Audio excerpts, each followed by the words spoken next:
Okay, hello. Who's ready to finally get into the Homestuck Epilogues? Okay, before we start though, I have a few things here. Mixed Lady sent me a link for the last two Sweet Bro and Hella Jeffs, but also noted that I would probably want to stay on the blue stream for them. Which worries me. So I should react to them but not show them on stream, huh? That worries me a bit. Oh, sorry, dropped a thing. Anyway, sorry for starting a bit later today. I was about to start and realized my headphones were dead, so I had to charge them up for a bit. Because the only other option would be just having the audio going out from my computer speakers, and then it would get on the mic, and then we would have an echo, and that's not fun. Hi, Mixolity! Well, I'm lurking for now, but we'll unlurk soon. That's fine, that's completely fine. I'm glad to have you here. Okay, so I'll open the Sweet Bro and Hella Jeff here. Oh, no, that was the wrong link. This is the one we want. Okay. Attention all you sick fucks out there, this comic is now an adult-only comic. This is what you want, you horny cretins, you slobbering jackals. Admit it, only grown-ups of age 41 and older may view the illicit smut below. Okay, I may be getting an inkling of why I may not want to show this on stream then. Sweet Bro and Hella Jeff. Dude, help me watch this dog. Peaches. Oh. Yep, okay. My God, could you stop sucking the dick of man's best friend? Yeah, okay, that makes sense. Yeah, okay. Yeah, not showing that on stream. I'm not 41, so technically I am underage for this comic. And the same one, but completely crunched to hell. Oh my God. Oh man. Okay. And that is the end of Sweet Bro and Hella Jeff, and you guys don't get to see it. Okay.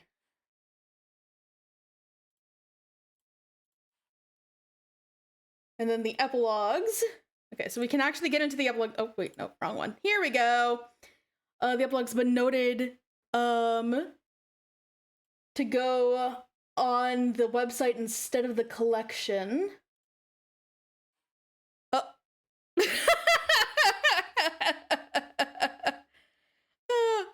Homestuck of our own. Oh my God.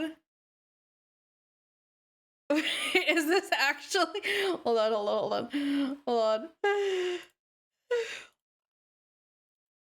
Hold on. Oh my God, that's funny. Homestuck of our own. Yep, that's what's on the collection too. That's actually, oh, that's so funny. Okay. Okay, where is? Here we go. I thought for a second maybe I was getting pranked, but no, that is so funny. Homestuck Epilogues. 10 years after their adventure began, the heroes are enjoying a well-earned retirement on Earthsea, but John still has one last choice to make. Okay, let's get into it! First, let's hydrate.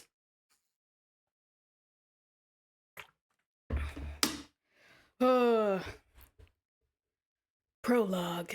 It starts with a crack. Everything else rises up from that steam. A trembling thread that cuts through space in jagged lines, splintering the void into razor-sharp shards of putrefying leptons and quarks popping apart like raw eggs in a microwave. So, like, I had wondered before, like, what format the epilogue would take. Like,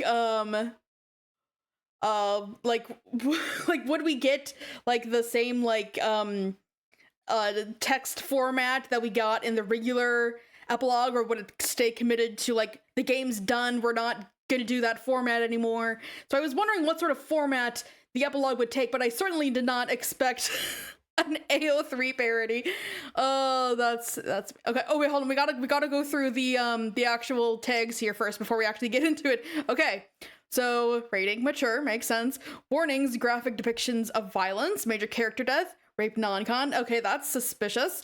Categories, femme slash, straight slash, male slash, multi, other. Okay.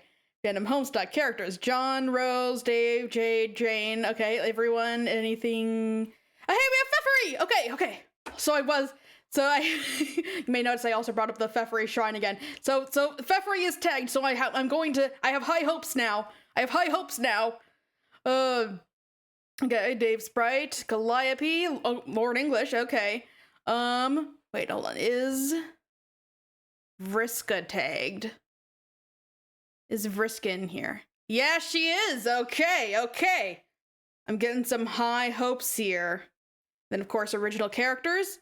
Just takes the economy.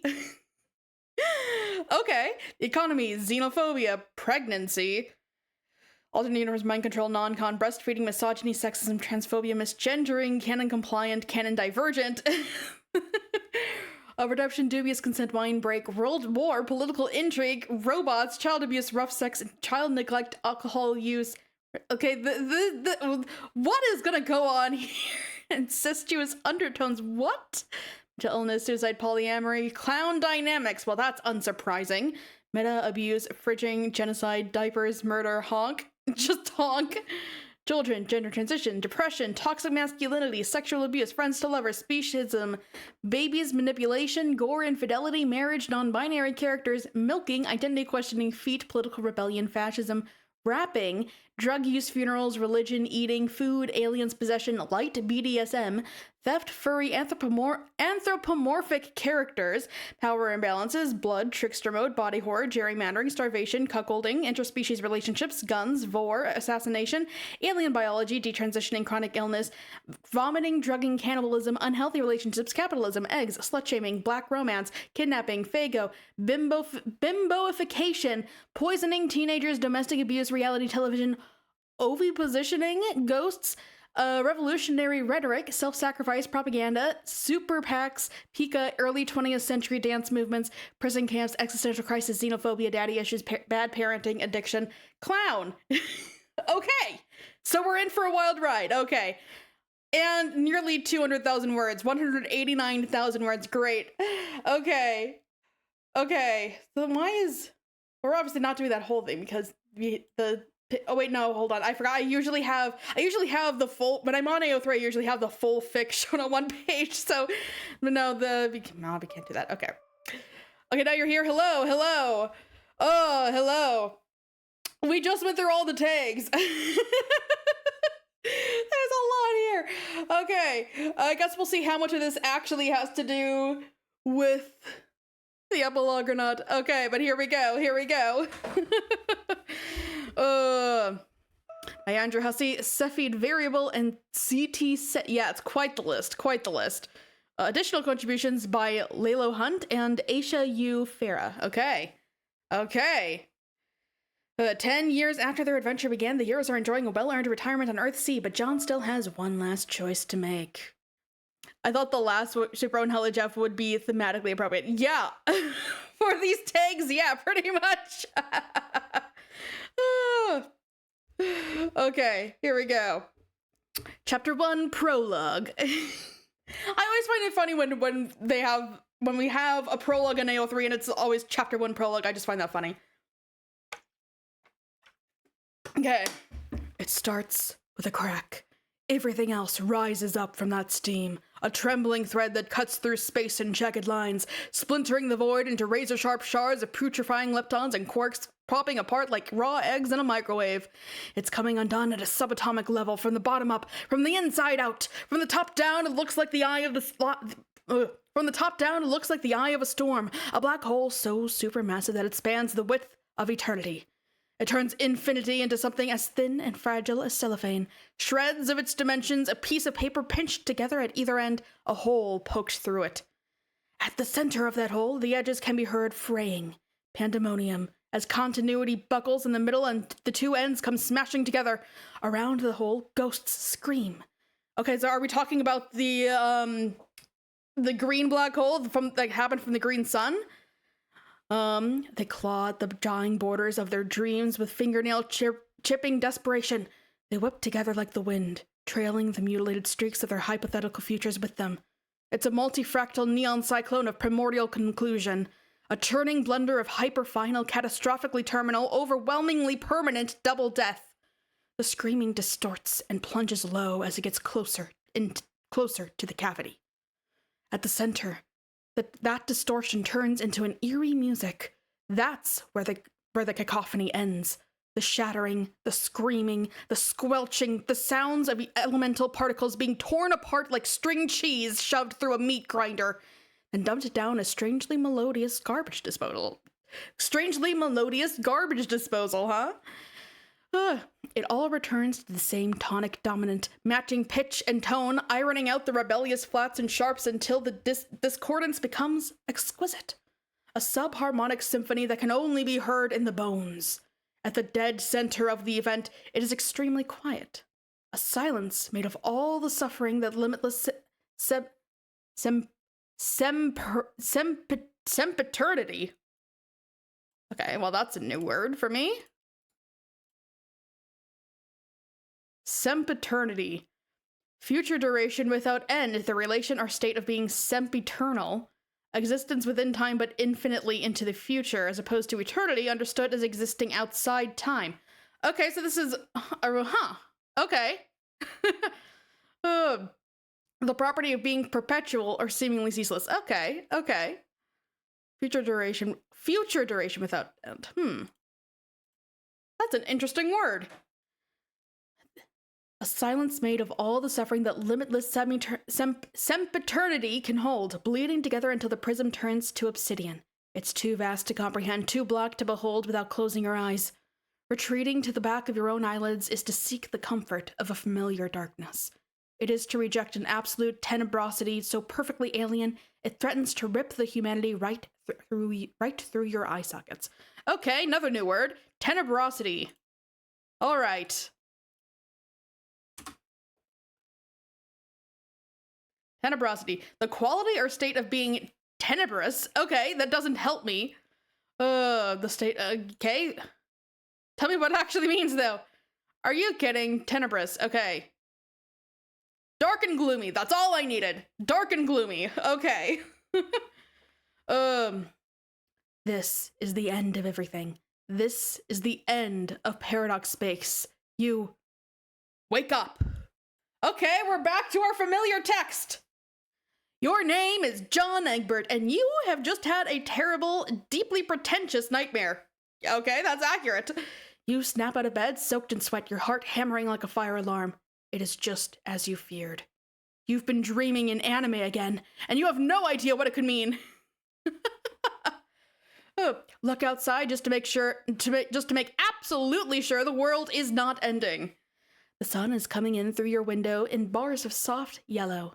The only sound you can hear for miles is the wind skimming the hollows of your neighbor's pipe homes. It's a normal day in the Salamander Village, which you refer to as Salamander Village because the damned salamanders never bothered to give this village a name, you guess.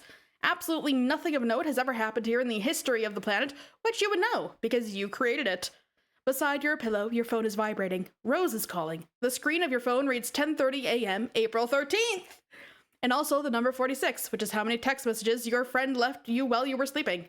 A bit excessive, even for her. Answer the phone. Rose, since when are you known to operate your telephone? Since, I don't know, has it really been that long since I called? I can't remember the last time. Neither can I. Anyway, what's up? First of all, happy birthday. Oh yeah, thanks. Fuck, I forgot. Am I correct in presuming this April 13th will be as uneventful as the last? Yeah, I don't want to do anything this year. I hope that's okay. Of course it's okay. It's your birthday, after all. Rose. Yes. It's always April 13th, exactly. You wander to the window and watch the salamanders go about their day. All over the neighborhood, the little dad salamanders are putting on their little rumpled hats and picking up their little suitcases and kissing their little families goodbye for the day. You've always been confused about what, exactly, they contribute to the global economy, but it's pretty cute how they love playing at being suburban businessmen. Hey, there's our first take, the economy. The silence over the phone is growing awkward. You've stalled long enough. You decide to just come out and say it. I've been dreaming in anime again lately. I have no idea what it can mean. I see.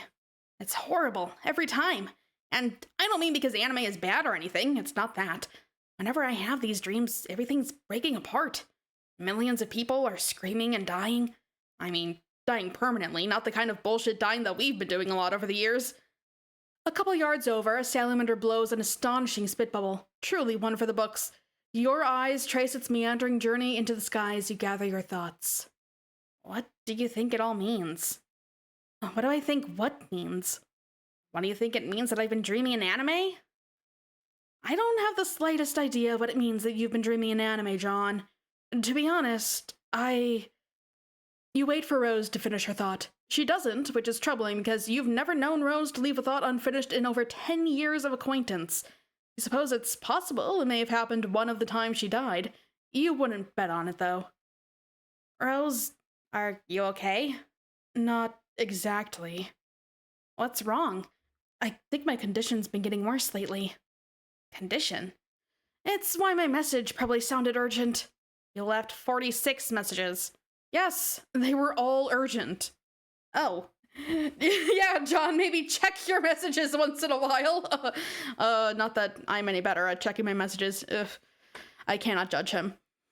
I don't think I can wait much longer before telling you. I held out for as long as I could. I figured your birthday was as good a time as any to let you know. Let me know what? It's crept up on me these last couple of years. Gradually enough to ignore as it was happening, but I can't anymore. Lately, the visions have been overwhelming. Visions? John, I have terrible headaches these days. Talking on the phone doesn't help at all. Would you mind flying to my apartment so we can continue this in person? Oh, yeah, you mean now? Yes, now is the time. I've put it off long enough. You move the phone away from your ear and assume an expression you haven't practiced in years. It's a look of a man who actually has something to do. Holding the phone directly in front of your face, you speak into the receiver. Okay, I'm on my way. Bye, Rose. As you hang up the phone, a familiar feeling settles over you. A feeling of standing? Standing and being alone in your bedroom as a young man on your birthday. You swear you felt this feeling before. It's almost like a young man stands alone in his bedroom. It just so happens that today, the 13th of April, is this young man's birthday. Though it was 23 years ago when he was given life, and 10 years ago when he was given a name, it feels like it is only today that he will begin to understand what all that means. That young man is you, John Egbert. What will you do? Okay, so 10 years ago when he was given a name, so he's 23 now. That is crazy. When you arrive at chapter 2, we're still in the prologue? Okay, so how many chapters is the prologue? Woo! Woo! This is an interesting... That's an interesting, index. Nice, okay. Okay, so the prologue is 3. Okay. Oh, it's not in okay, so our chapters, so we don't have like chapter 1, chapter 2, it's epilogue 1, epilogue 2, epilogue 3. So I'm guessing like each of these are for different characters, maybe? Interesting. Oh, and we have 2 postscripts. Hold on, it goes chapter 41, then straight to chapter 43, then 44. Where is chapter 42? Wait, it's up here. Wait.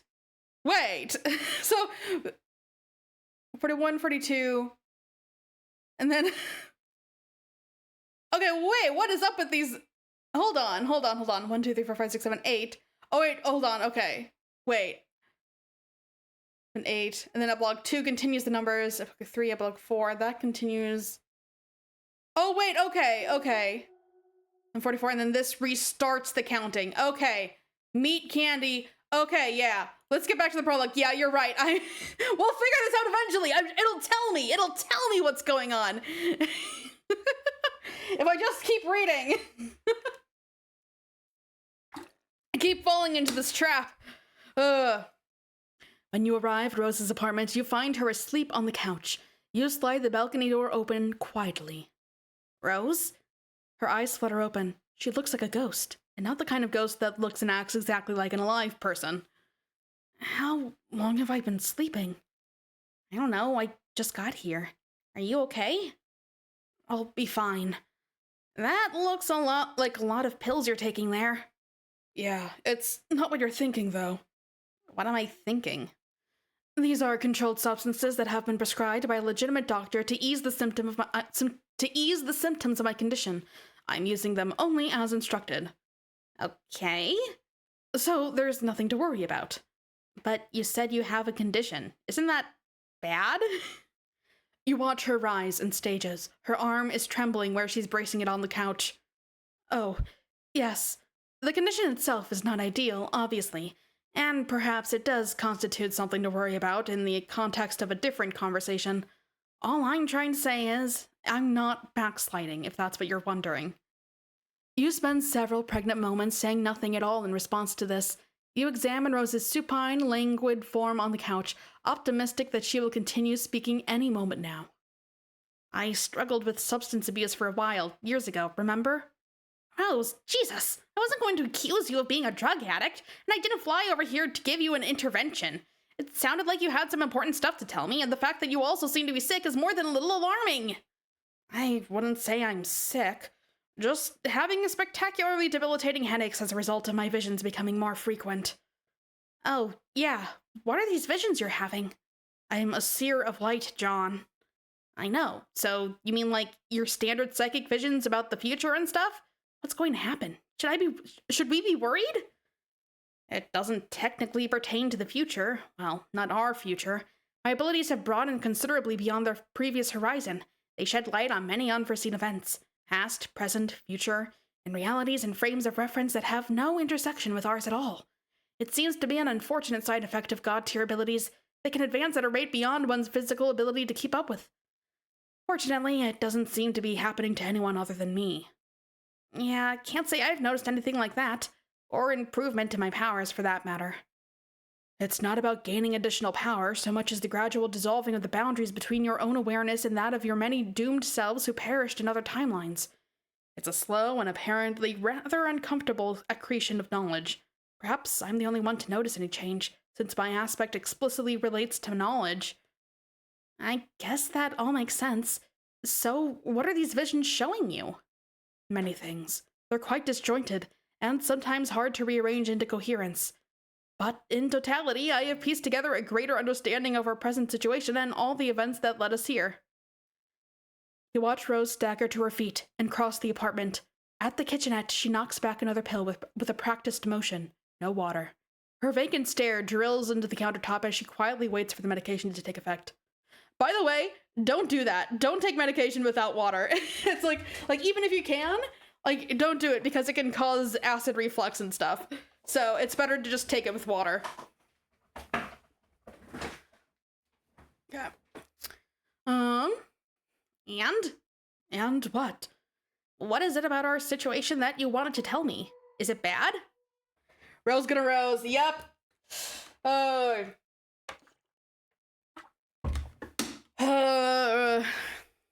Rose, you should take care of yourself better and maybe tell your friends when you're struggling. And what? What is it about our situation that you wanted to tell me? Is it bad? Good and bad are words that don't mean anything beyond a certain threshold of mortal consideration. There's a different scale I've come to understand. Another dichotomy that's less emotional, I guess. Consider, instead of the word good, using the word essential.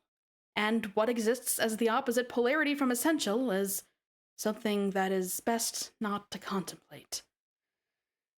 What are you talking about? This sounds fucked up. Yes, that sounds like a reaction you would definitely have to the things I'm telling you. I really should cut it out and just start from the beginning. Yes, please. You follow Rose to the balcony. She raises a hand and points directly into the clear blue sky. She points with purpose, as if to say, there. Right there, precisely, is where the green sun would be, if it still existed. The green sun is gone. What? It has been destroyed. At least, from the current frame of reference it has. It still existed, and therefore, in a way that's hard to explain, currently exists over a nearly infinite span of time, presiding over the birth and death of countless universes. But this universe, our universe, is not one of them. You saw this in a vision? No, Jade told me. She did? How does she know? She can't draw from its power anymore. She no longer has the ability of a first guardian. It has been this way for several years. I suspect she's kept this fact on the down low, however. That's surprising, I guess? Or maybe not. I don't know, it's not like she tells me a whole lot these days. It's also not like she's had any particular need to unleash the full fury of the green sun, not while she's been gallivanting around with Dave and Carcat under whatever perplexing social arrangement they've settled on. Anyway, her account of the sun's destruction syncs up with the data supplied by my visions. I have no doubt it's gone. How did that happen? It doesn't matter much for our purposes. There was a cataclysmic event, a suicide strike by a very powerful being, much like the one Dave and I attempted once upon a time. But it turned out the explosive force we released was only a catalyst, a causal gesture. What was needed to destroy the sun was a consumptive assault. Consumptive? The entire sun was swallowed by a supermassive black hole. I digress, though. You press your eyes shut, just for a moment. Behind them, you see a black hole so supermassive that it spans the width of eternity. You quickly open your eyes and pretend to forget what you just saw. There's really no route through this expository garden path that will adequately cushion you from the bottom line, John. You will need to travel back into canon and defeat Lord English. Okay!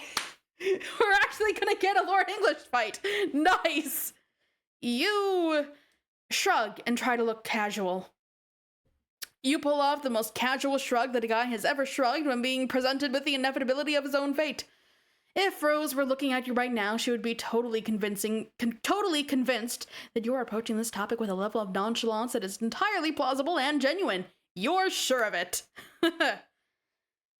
Yeah, I had a feeling that was going to come up again someday. I'm sure we all did. That is, even those of us without visions. I was doing my best not to think about it. I guess we can't put it off any longer then? Now is the time. We are rapidly approaching a point of no return. If the decision isn't made soon, it will be too late. The issue will no longer matter. Then, when exactly is the point of no return? Today. Wow. Okay, then. First, one question. Why? Why what? Why a lot of things, but also, why did we wait? Rose, why did you wait until, like, literally the last minute to bring this up? If these missions have been happening for a while? And we're literally at the point of no return? Rose, please. Please, Rose. Oh, no. Why do I need to go back and beat him? I mean, sorry if this is a stupid question. I guess he's a huge, awful monster, and that's just what you're supposed to do with huge, awful monsters. Take them down for their crimes and such. But why does he actually need to be defeated at all? To be honest, it's been years since we've even bothered thinking about any of this, and everything seems...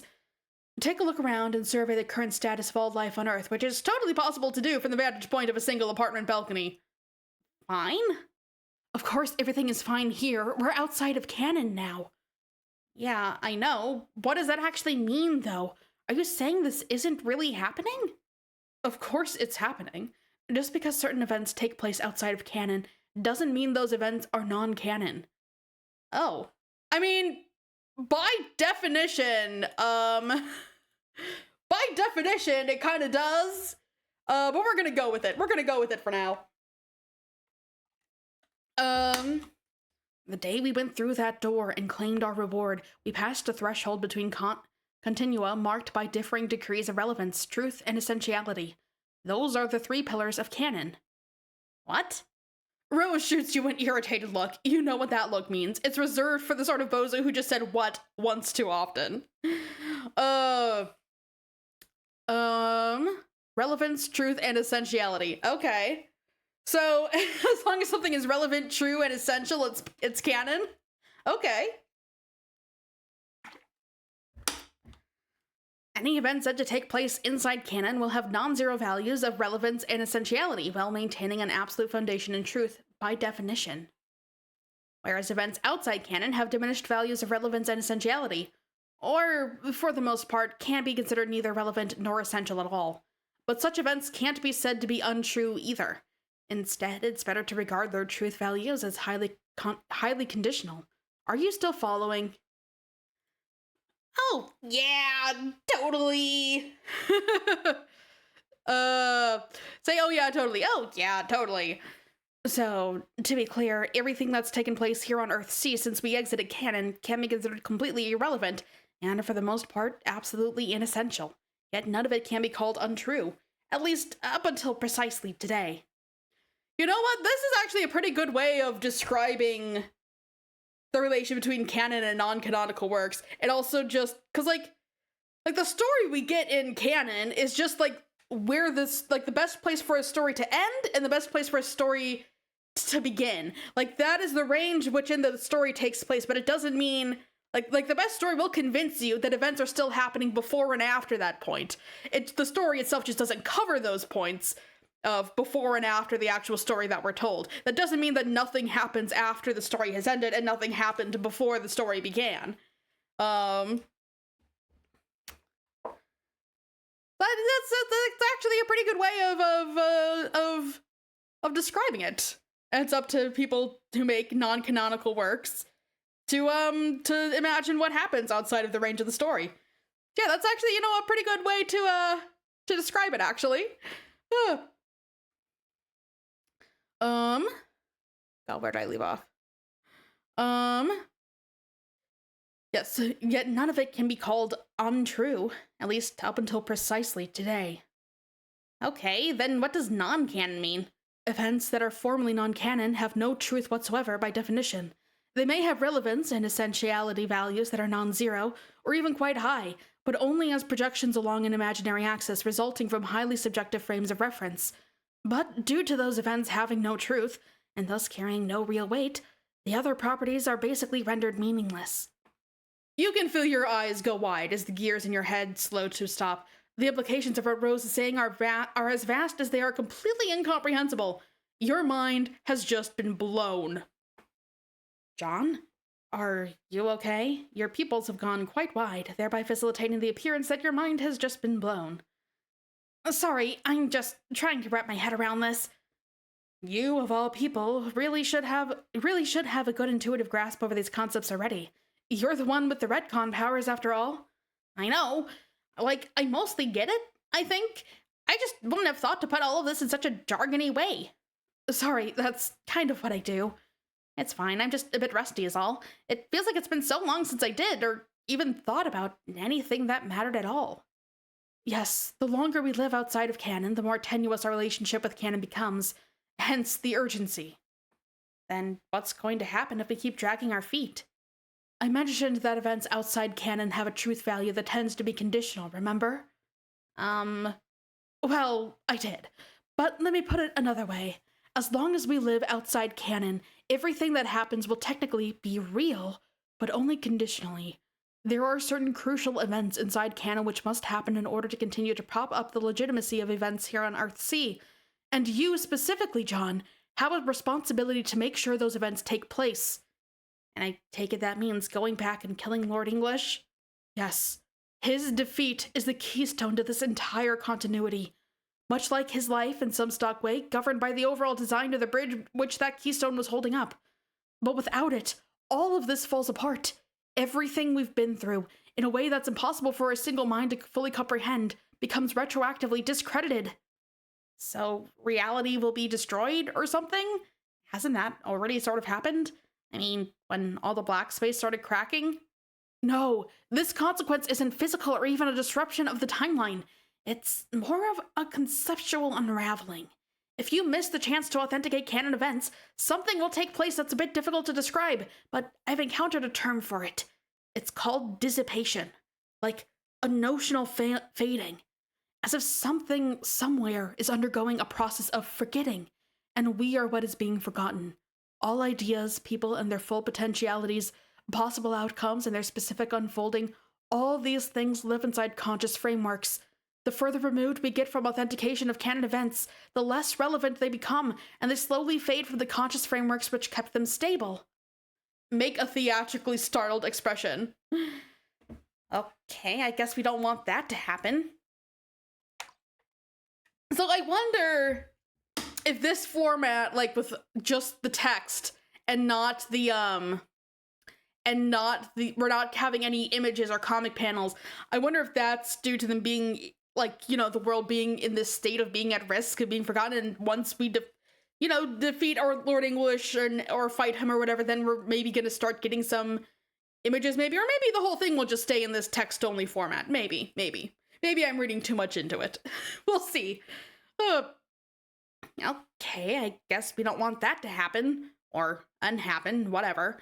So I just retcon poof back to Lord English and start, like, brawling with the dude? Don't be ridiculous. You wouldn't last a second. You'll need a team. Also, you don't want to just dive headlong into a battle with his hulking adult form. That would be tactically foolish, and furthermore, would skip over some very important steps needed to authenticate canon. Like what? I mentioned that Lord English's defeat was the keystone to continuity, but this is an oversimplification. Yikes, we sure as fuck wouldn't want to simplify anything. John, please don't be a bitch. I'm unwell, remember? Sorry. The true keystone, which is a necessary component of his defeat, is the Juju, the house-shaped object you stuck your hand in to gain your retcon powers. Oh, yeah. While empty, it resembles a gap. Like a hole in canon whose only purpose is to be filled. In serving that purpose, it grants one with the radical canon-altering powers that would be needed to fill it. Once filled, it becomes solid. No longer a gap, but a serviceable load-bearing wedge in our continuity, like a keystone. And once delivered to English and directed his way, it empties itself again, releasing its narrative-bridging payload. It functions as a weapon, and in some manner, will bring about his demise. In some manner? It's a complicated artifact, as old and unfathomable as anything else in Paradox Space, like the Green Sun, or English himself. Don't worry about it for now. The important thing is that, in the due course of your travels, you end up loading and unloading this weapon. How am I gonna do that? Once you set things in motion, it should just happen naturally through the narrative momentum of your journey. I'm really just warning you about it, rather than instructing you. Okay, thanks. You're welcome. Rose looks at her phone. You recognize K'nai's distinct typing style in the window. Rose's thumbs begin flying across the keypad. She continues to text as she talks. Hydrate. So, if we're going to go back and kill him in time to authenticate canon, I guess we have to get going soon. Like, today? Yes. Are you sure you're actually up for a fight, though? No offense, but you're looking a little worse for wear. I'm not going. Oh. None of us are. Only you. What? But you said... John, this is the victory state. What the hell does that even mean? When we went through the door and passed passed beyond the threshold of canon, we effectively retired from bearing any responsibility for influencing canon events. We've all been sort of decommissioned as active players in the cosmic stage, with severely diminished relevance and attributes. All of us except for you, of course, since you've retained your retcon abilities. Okay, I get that, kind of. But couldn't you all just come along anyway?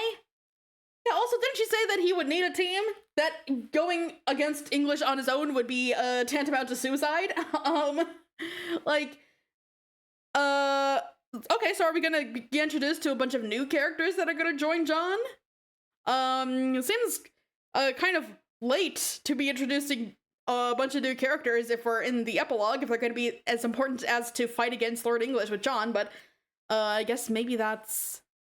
okay, we'll just keep reading and we'll see what happens. But couldn't you all just come along anyway? We could, but it wouldn't serve any purpose. It wouldn't plug up the remaining dark spots in canon. You'll need a group of active players, those still stuck inside of the stream of canonic karma. Who? Nothing too extravagant, just different versions of us. Oh, okay. Oh, okay. Huh. Younger versions from a particularly dysfunctional impasse in our journey. I can point out the exact moment in canon you should be disrupting, and how you should disrupt it. In fact, I've already written it down to spare you the trouble of remembering. Rose leads you back inside and retrieves a letter from her desk. She hands it over, still typing one-handed on her phone. She sits down, and you read the letter. Huh. Is anything confusing about my instructions? No, I remember all this. It shouldn't be a problem. It's just weird to think about revisiting this. It seems like an eternity, like we were all completely different people back then. I assure you, we are all still fundamentally that same bunch of losers. Rose is ultimately right about that, the way she is about most things. You continue to scan the letter and grimace slightly. Should I really punch her in the face? I felt kind of bad about it the last time I did that to someone. Yes, you absolutely should and must punch her in the face. You exhale and turn the paper over in your hands. The other side is blank. You flip it back over, having fully processed the instructions drafted in the polished purple handwriting. You like how Rose still writes in purple after all these years. Some things never change. Rose gonna Rose. All right, and this seems straightforward enough. I mean, aside from the part where we all have to fight an invincible monster. He isn't entirely invincible. He will be vulnerable to Dave's weapon. I believe other gambits should present themselves as well. I don't think it would serve the mission well for me to tell you exactly how it will go, but at least I can offer this bit of encouragement. If you follow these instructions, English will be defeated. It is an absolutely essential outcome. And essential, if you'll remember, is the word we should be using instead of good. I see you're advising we go after him when he's young. I guess that makes sense. Go get him before he gets all big and strong? Like, kind of a surprise attack? Sure. That dude sucks. He was taunting me a while back. Like, I think he wants me to come fight him? Anyway, I just ignored him, obviously, because I'm not a stupid idiot. But I guess today will be his lucky day. You take a seat next to Rose on the couch. Examine your friend.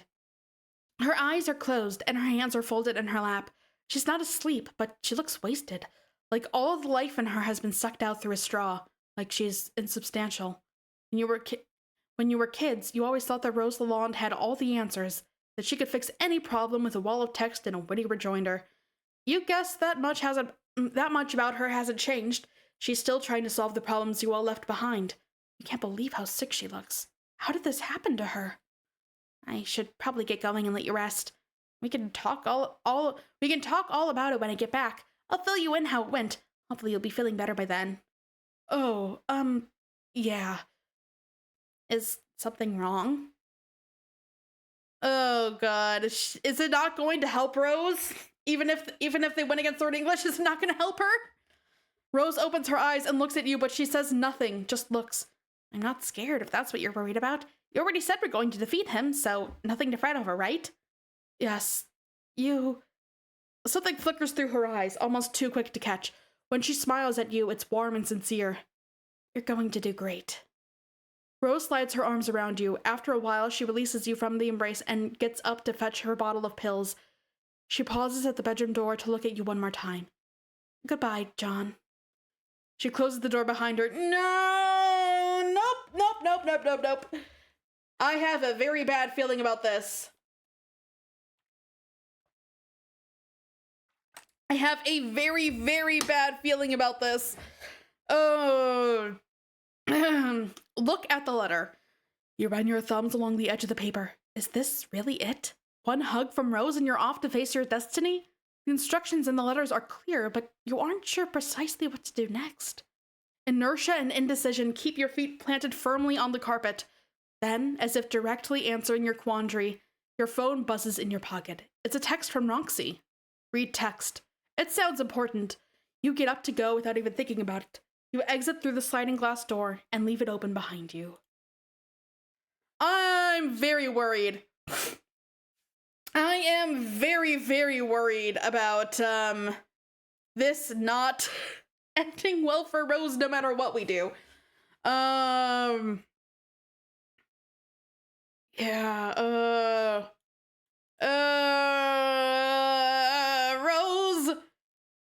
Rose, you better be okay by the end of this epilogue. You better be okay by the end of this epilogue. Okay. Okay. Chapter 3, Prologue. It's a beautiful day in the Carapace Kingdom, just like it was in the Human Kingdom, and just like it was in Salamander Village. For whatever faults this paradise you created might have, you sure don't hear many complaints about the weather. You're sitting with Roxy and Calliope on a giant chessboard patterned tablecloth. It's a nice touch, you think, but if you spent any time shopping in the Carapace Kingdom, you'd know most things you can buy are chess-themed. Friendly Carapacians go about their day around you, passing through the park with their eyes politely averted as they pretend not to notice that 3 celebrities are having lunch in the grass nearby. It's extra polite of them because you and Roxy are having a very personal conversation. She looks alright, mostly just tired. At least she seemed to have enough energy to babble at length about philosophical gibberish and things about canon and such. LMAO. Guess she filled you in on all the ultimate self junk then. The what? The shit where she starts knowing everything and feeling bad? Oh, that's not the term she used. She just kept describing it as a condition. You haven't been feeling anything like that, right?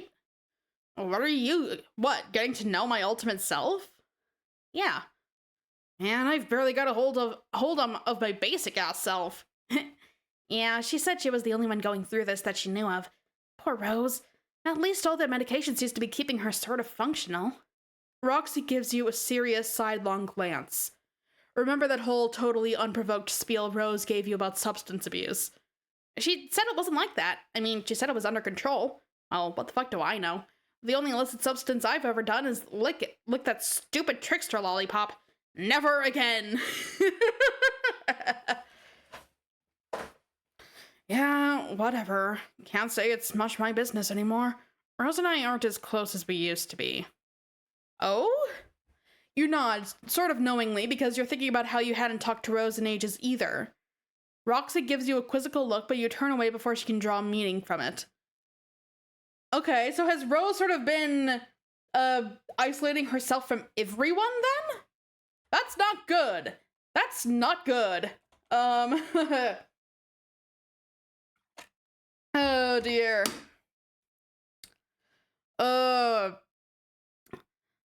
Miriam's been keeping her real busy since they got hitched. They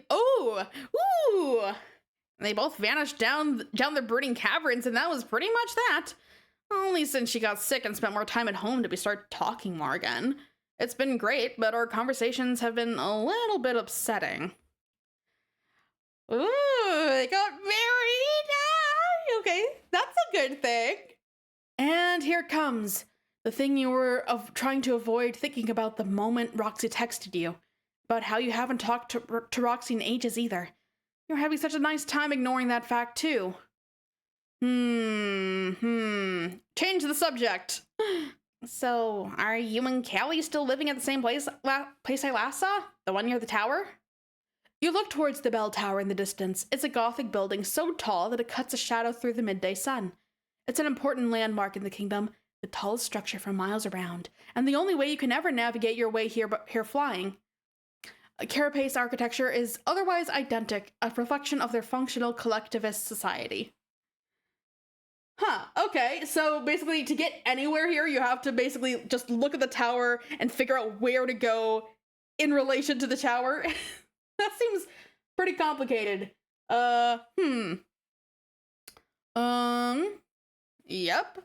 That's cool. It's a nice place. Yeah, I like it here. I've thought about it, but I'll probably never want to live in a different kingdom. Still feel most at home around the chess guys. Makes sense. That's how I feel about the salamanders, which I realize actually makes no fucking sense. They lead simple lives. I don't really care for the chaos of human or troll cities. Neither do we. You watch Roxy smile and reach for Calliope's hand. Look away before you start dwelling on it. You start dwelling on it immediately, looking probably quite conspicuous with how quickly you whipped your gaze away. But seriously, what is up with the relationship? Is it romantic? Platonic? Can cherubs even have romantic relationships? Are they even interested in it? Like, on a fundamental level? Do their brains and hearts even work that way? Questions like this used to keep you awake at night. You look at them, and where Roxy's fingers are entwined with Calliope's green claws. Calliope is still wearing the Ring of Life. The same one you obtained in a ludicrous adventure through the afterlife and then re-obtained in a ludicrous adventure through canon when it was stolen from you. It's the same one that allowed Calliope to stop being dead in the first place and come live with your friends here on your beautifully renovated home planet. And it's the same one you gave Roxy all those years ago to fulfill a promise made to a very special new friend. At the time, the gesture felt so important. It felt more meaningful than any gift you'd ever given. Like there was some grand emotional gravitas about it that signified something deeper than what it turned out to be. You have since concluded you were just imagining things, ascribing symbolic meaning to gestures that they simply didn't carry, like the dumb kid you were. Tactfully avoid saying anything at all about Roxy and Calliope's weird, ambiguous relationship. But you can't stop thinking about it. What goes on in Roxy's head, what she thinks about you. You and all your friends have dispositions affected by your classes and aspects. You think you know what that means in your case, but what about her? You can only speculate. Void is a place where things sink and disappear, where they linger forever but cease to exist. You aren't actually sure if your feelings for Roxy ever really faded, or if they just grew numb with time and distance. Is it the same for her?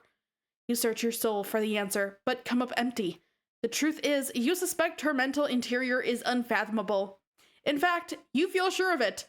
You wonder suddenly, watching her, this version of her that is, the one with whom you share all these bittersweet memories, will you ever see her again? Oh, that's true. If he goes on this adventure through canon to defeat Lord English, like, will he come back to the same world? Will he be back here? And will his friends be the same as he knows them? That's a good point. That's a good question to have. Oh, hold on. Change that. Okay, we're good. Get some hydration juice.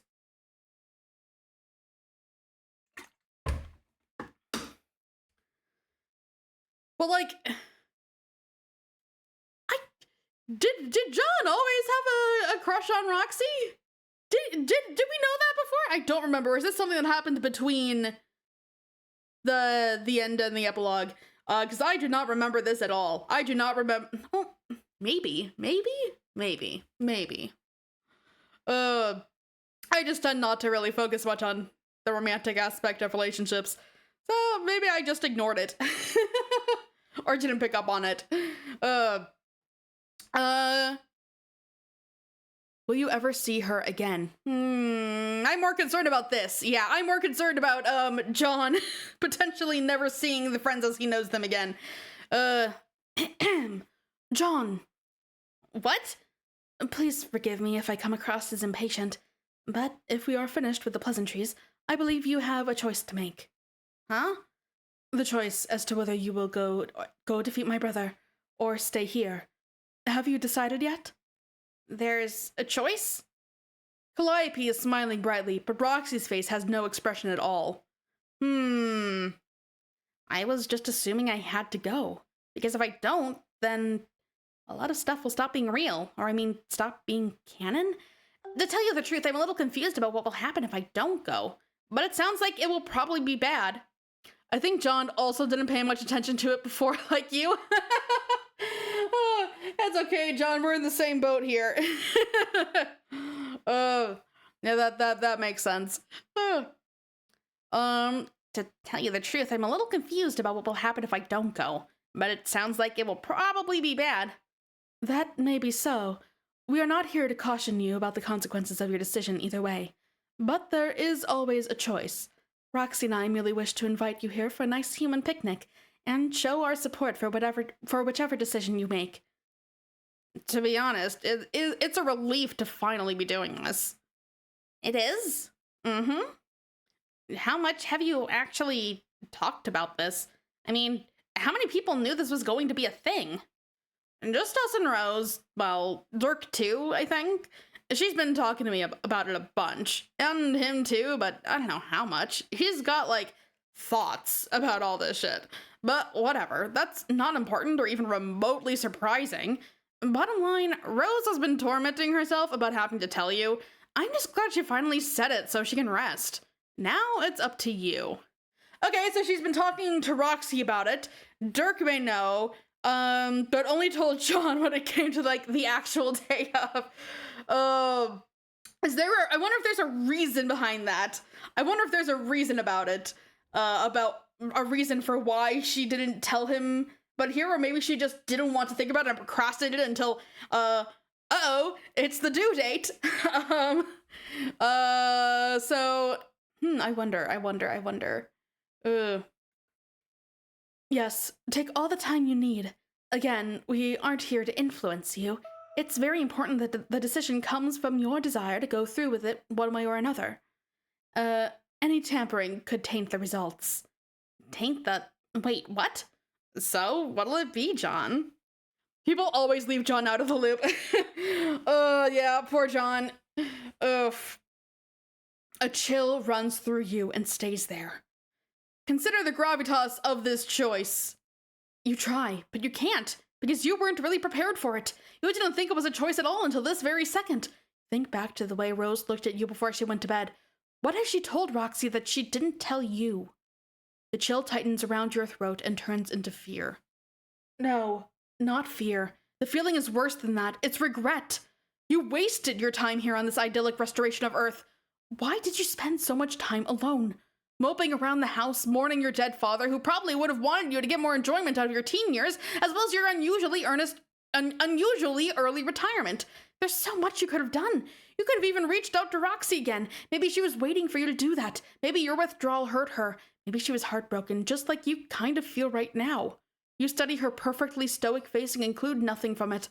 Her expression reminds you of how Dave used to look when you first met for real, before years of living with Carcat softened him up.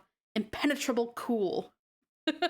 John, I'm starting to think that maybe you don't know what cool is. I think maybe you're mistaking, maybe, being traumatized and emotionless for being cool. I don't think that's exactly what you think it is. It's too late to figure any of this out now. You fucked it up already. Unless, of course, you choose to stay. Upon further examination, you realize that Roxy's stoicism isn't cold. There's concern there. She is displaying restraint, keeping quiet while you make up your mind. You're sweating, you realize. Cold sweat. Even worse than the anime nightmare sweat you woke up soaked in this morning. John, you okay? Looks like you were gonna pass out there for a second. Suddenly, Calliope bolts upright. Of course! What was I thinking? This decision is far too important to be made on an empty stomach. She fetches the picnic basket, which naturally has been sitting there on the tablecloth since the moment you arrived.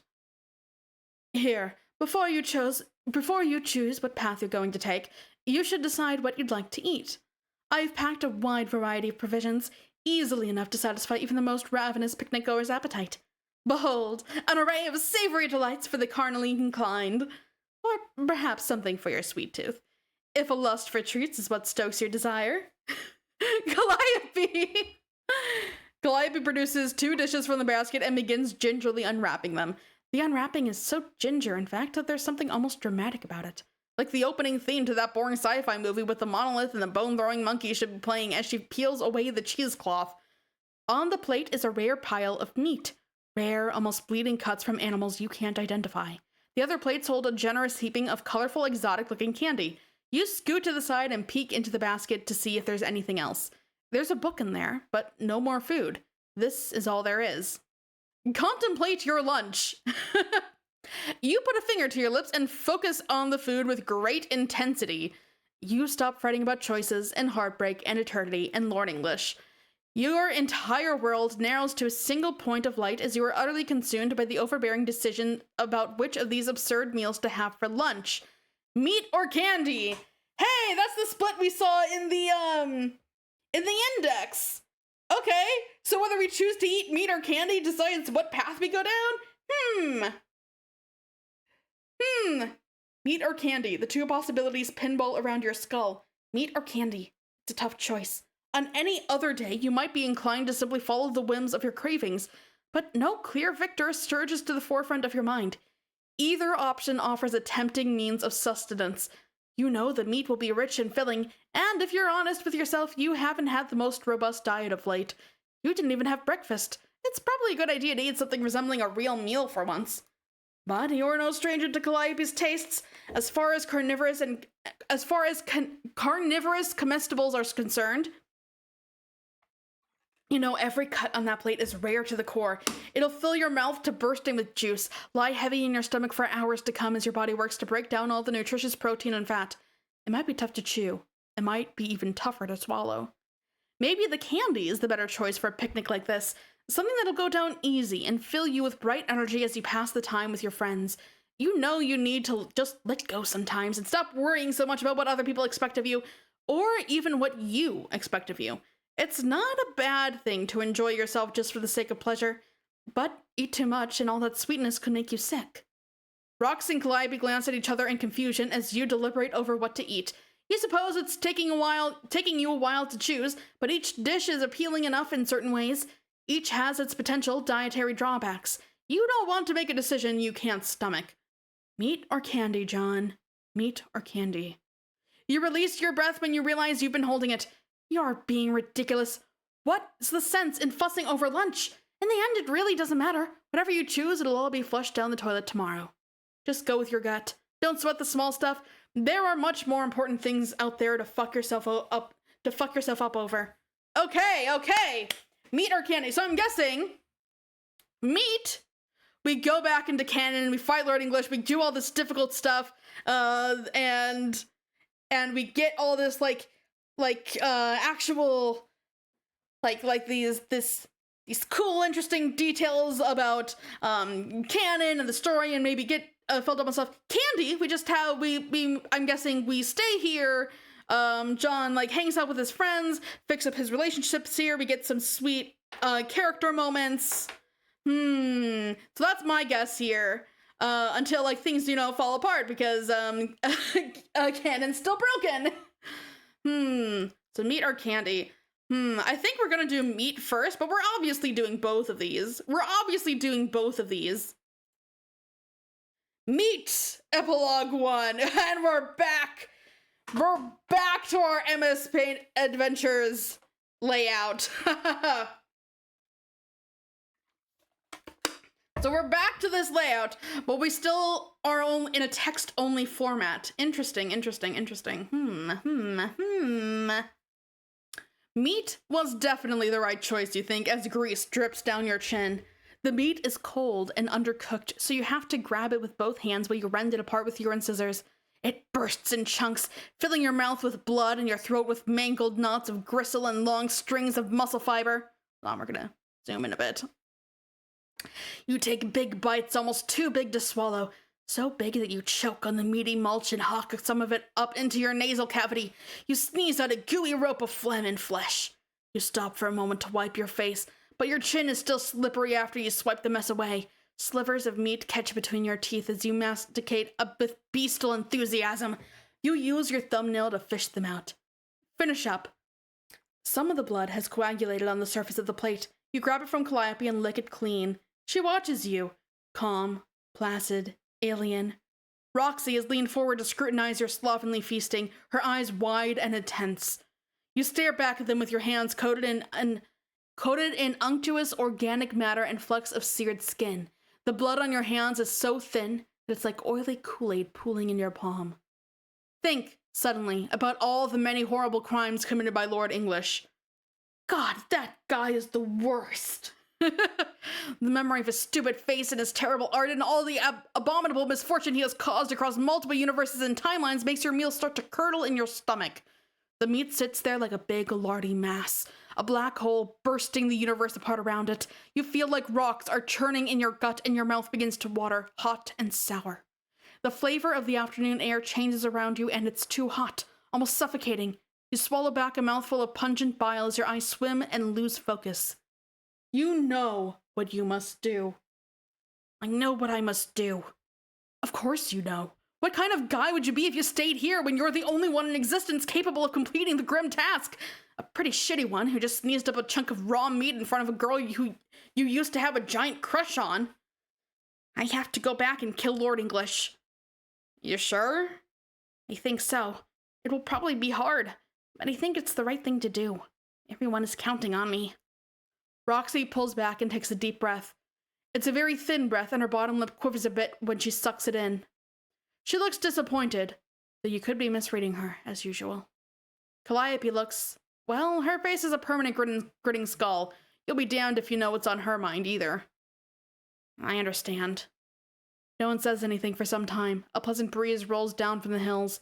In the distance, the bell tower chimes twice. You notice that a group of Carapacians have stopped to stare at you with beady-eyed fascination. The front of your shirt is stained with dark, slimy patches from the meat. Christ, why did you have to eat that meat like such a slob?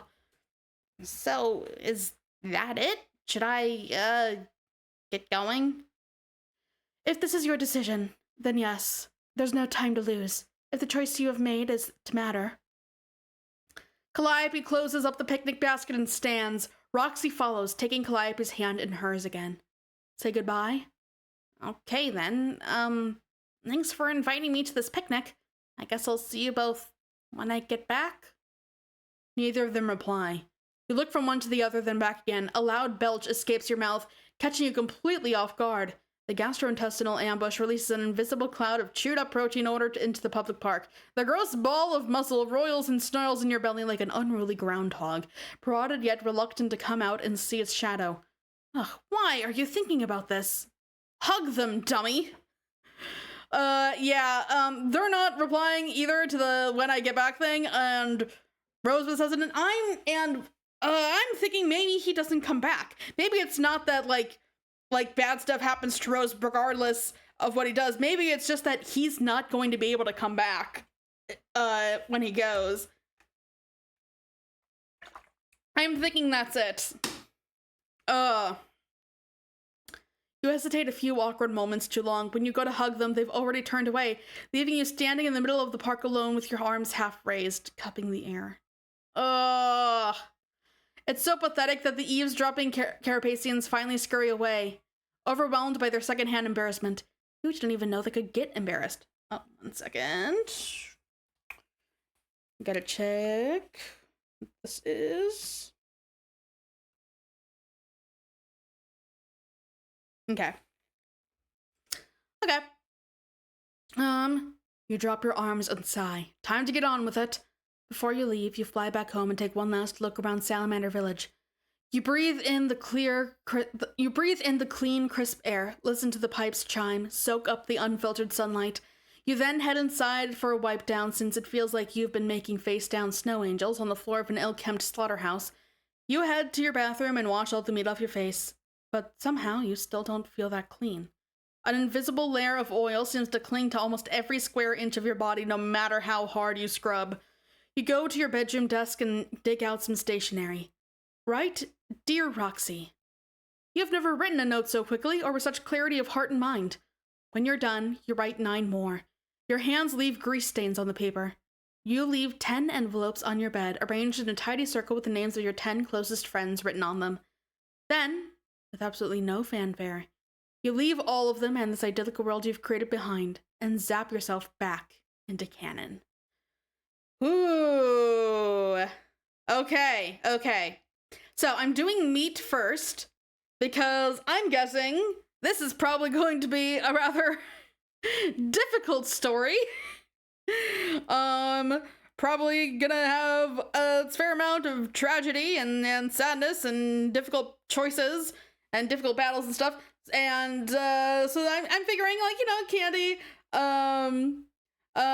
maybe after we get through the meat timeline, we get to go enjoy the candy timeline, and we have a bit of just hanging out with our friends, fixing our relationships. We have some nice sweet character moments, and we recover from whatever tragedy lies for us in the meat timeline.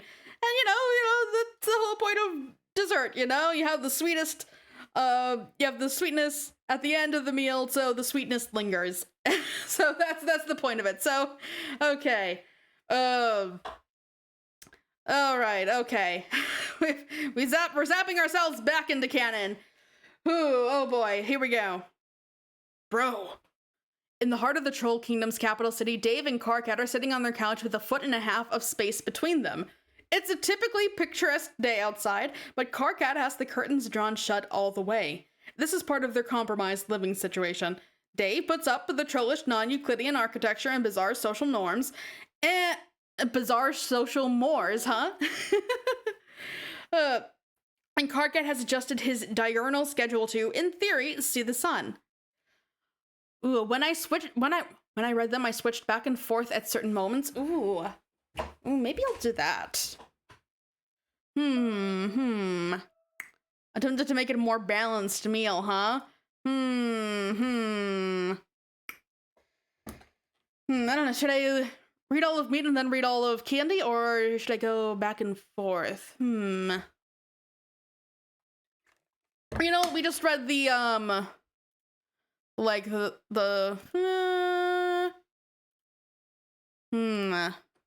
we get to the end of each, epilogue section.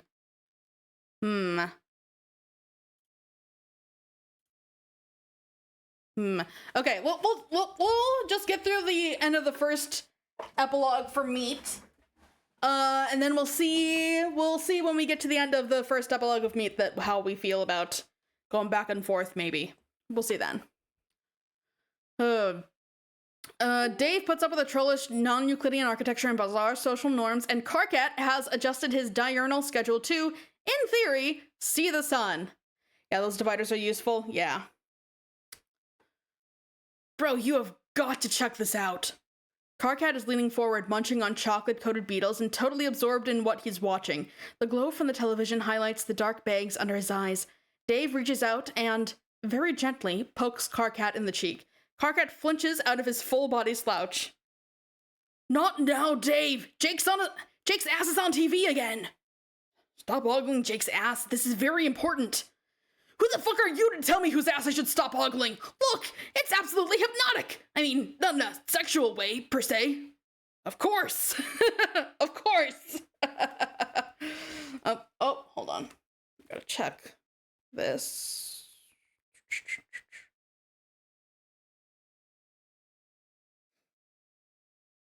Oh. Okay. We're actually gonna have a bit of a 5-minute break here while I check on something. Make sure you guys stretch, take a drink of water. Platonically hypnotic. Yeah, Karkat is still in denial about some things, I'm guessing. Anyways, we'll have the 5-minute break. I'll see you guys in a bit. Make sure to stretch, hydrate, enjoy the sun if you have the sun out by you, and I will see you guys in 5 minutes.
Okay, I'm back.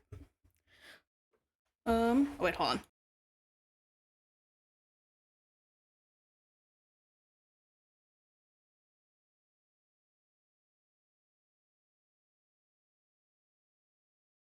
Okay, now I'm back.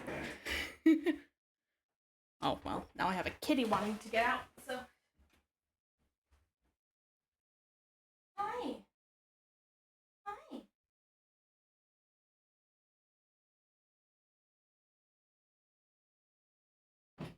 Whatever you want in. Okay, now I'm back. Kitties need to make up their mind. Okay. Carcat is leaning forward, munching on chocolate-coated beetles and totally absorbed in what he's watching. The glow from the television highlights the dark bags under his eyes. Dave reaches out and, very gently, pokes Carcat in the cheek. Carcat flinches out of his full-body slouch. Not now, Dave! Jake's ass is on the TV again! Stop ogling Jake's ass. This is important. Who the fuck are you to tell me whose ass I should stop ogling? Look, it's absolutely hypnotic. I mean, not in a sexual way, per se. Of course. Dave casts a weary look towards the TV, where Jake English is shamelessly exhibiting what is definitely his best feature in front of a live studio audience. This is a regular highlight of his and Dirk's hit television show, Rumble in the Pumpkin Patch, a schizophrenic cross-section of rap battle and robot wrestling that Rose once described as an exploitative, almost dad-ass clusterfuck of circumlocutory pretension and sweaty homoerotic constriction. Jake came up with the title for the show, and Dirk absolutely loathed it. However, before Dirk could insist on an alternative, Jake had already posted an online poll pitting his idea against whatever Dirk's lame idea is. Needless to say, the second option was much less popular. Carcat gestures at the televised spectacle a bit helplessly. Ugh. It's all in the ways. Ugh. Okay, let's see if I can speak now. It's all in the way it's being programmed by the station. It took me a while to notice, because it's not like I made it a point of staying glued to this phony televised human gladiator garbage. It's soft as fuck. They barely even try to make it seem real. Dave, I consider myself a cosmopolitan individual, a man of learning, but as a native Alternian, I'm actually fucking offended by this insulting display of namey-pamey pageantry. Anyway, the more I watch, I can't help but notice the camera's lecherous fixation on this boy's voluptuous posterior. Can't say I blame them, I guess. At least it shows they know exactly what's paying the fucking bills, because it sure as hell isn't the quality of the slam poetry. Okay, who gives a shit about that? Although it pleases me to hear you taking note of the economics of this broadcast, since it is apropos to the topic at hand, but more on that later. Apropos to fucking what? I don't have time to scope the latest meme, Dave. You are coming perilously close to cutting into my important leisure time as it is. Leisure time? This is all you ever do all day. It's not a meme. It's so much more important. Oh, excuse me, hotshot, but what could possibly be more important than the latest meme? That was a joke, FYI. Now leave! Jane is running for president. What the fuck? Dave scoots a foot and a half closer so they can both read the news on his phone. Carcat tips his head to the side to get a better view until it bumps against Dave's shoulder. Oh, that's so cute. Got the announcement right here. You mean president of Earth? Yeah. Why the fuck would she want to do that? I don't know. Crocker is just an ambitious woman, I guess. This sounds fucking awful. Oh, it is. It absolutely is. Also, don't tell her I said this, but I think she's basically a fascist. Why would I tell her you said that? When the fuck was the last time either of us had fuck all to do with Jane? No, I know, just like a figure of speech, I guess. Oh, also, she's a fucking xenophobe. Of course she's a xenophobe! Carcat, without drastically altering his position on the couch, turns his head so that he can look at Dave straight in the sunglasses. Oh. Dave, I don't know if you've noticed, but a lot of humans are... Yeah, I've noticed. Aren't the only humans on Earth right now, are humans? Aren't they the only humans left? So, So funny. They're also the only humans that Carcat's met. Well, I guess he could be talking about in media and stuff. Has any human media survived? Well, that's so funny. Yeah, I've noticed. So what the fuck does she even mean she's running? What a complete load of shit. She's a god. Which one of the toadying idiots on this planet would dare run against her? She's going to win in a landslide, assuming she doesn't just waltz into office uncontested. Yeah, I don't disagree, which is why we have to stop her. Huh? Dave, what exactly are you saying? Are you telling me you're going to run against Jane? Carcat's laughter is uproarious, incredulous. He reaches for another beetle as his guffaws subside and eats it in a manner he hopes will convey his casual contempt for Dave's insinuation. Are you out of your fucking mind? Do you have any idea how rich she is? Dude, we're all rich. We, invented the fucking economy. Well, yeah, but not Crocker rich. Anyway, no, I'm not running. You are. Carcat stops chewing his beetle and does a literal spit take right into Dave's face. Me? Yeah, man, it's perfect. You're the ideal opponent to take her down, and to be honest, just what this planet needs. Also, you need to stop spending your days. I'm guessing his motivation is also you need to stop. Oh, now you want out? Now the kitty wants out. Okay.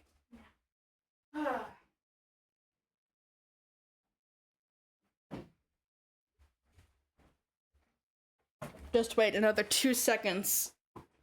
He's gonna want back in. Oh, nope, he's actually leaving now. Oh, no, he's giving a longing look towards the door again. Okay, now he's leaving. Now he's gone. Okay. But I'm just imagining Dave also saying, also, you need to get off of the couch. He's like, this is all you do all day is watch this show. You need to get up and do something. Might as well be running the planet. You're the ideal opponent to take her down, and to be honest, just what this planet needs. No, I'm not. Yeah.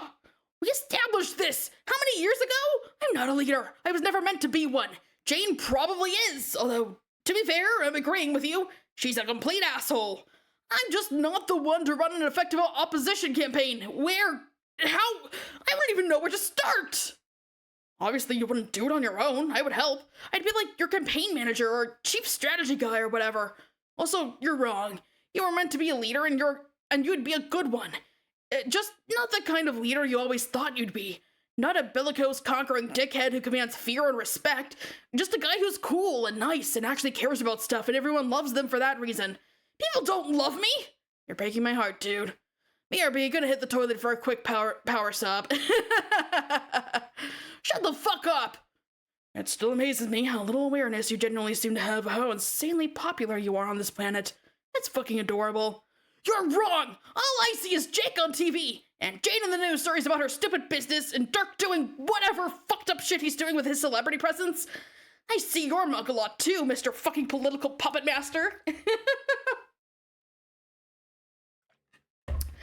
You'd get more votes than me and you know it. You're probably just a coward. You only see famous humans on TV because you just avoid all Troll Kingdom channels deliberately. You hate them whenever you see yourself on TV. You pretend they don't notice you change the channel as fast as possible whenever you see yourself. Yeah, well, maybe Cargat hesitates, then slouches back into the couch cushions, restoring the customary foot and a half of space he and Dave usually keep between them except when watching horror movies, eating chips, or talking about the top 600 stupid things Cargat saw earlier that day because he made his intrepid annual decision to go outside. Maybe I don't actually like being famous, and maybe that's as good a fucking reason as any not to run for fucking presidency of the Earth. Not to mention, the idea of an election is kind of fucked up and weird thing to me culturally anyway, and I'm still kind of getting used to the idea that people can just choose their fucking leaders and not have the same old merciless bitch in power for several million years. Well, what better way to acquaint yourself with democracy than to take a crack at high office yourself? Dude, seriously, you would absolutely kill it with the troll voting bloc. The entire kingdom would vote for you. They'd go ballistic if they heard a troll actually had the guts to run against Jane, let alone one of their heroes. And frankly, just between you and me, Jane is, How do I put this? What? Okay, I'll just be the one to come out and say it. She's gonna be a fucking disaster for the economy. I guess I have to admit, part of this, for me personally, it's... What are you saying, Dave? It's about Obama. What? What?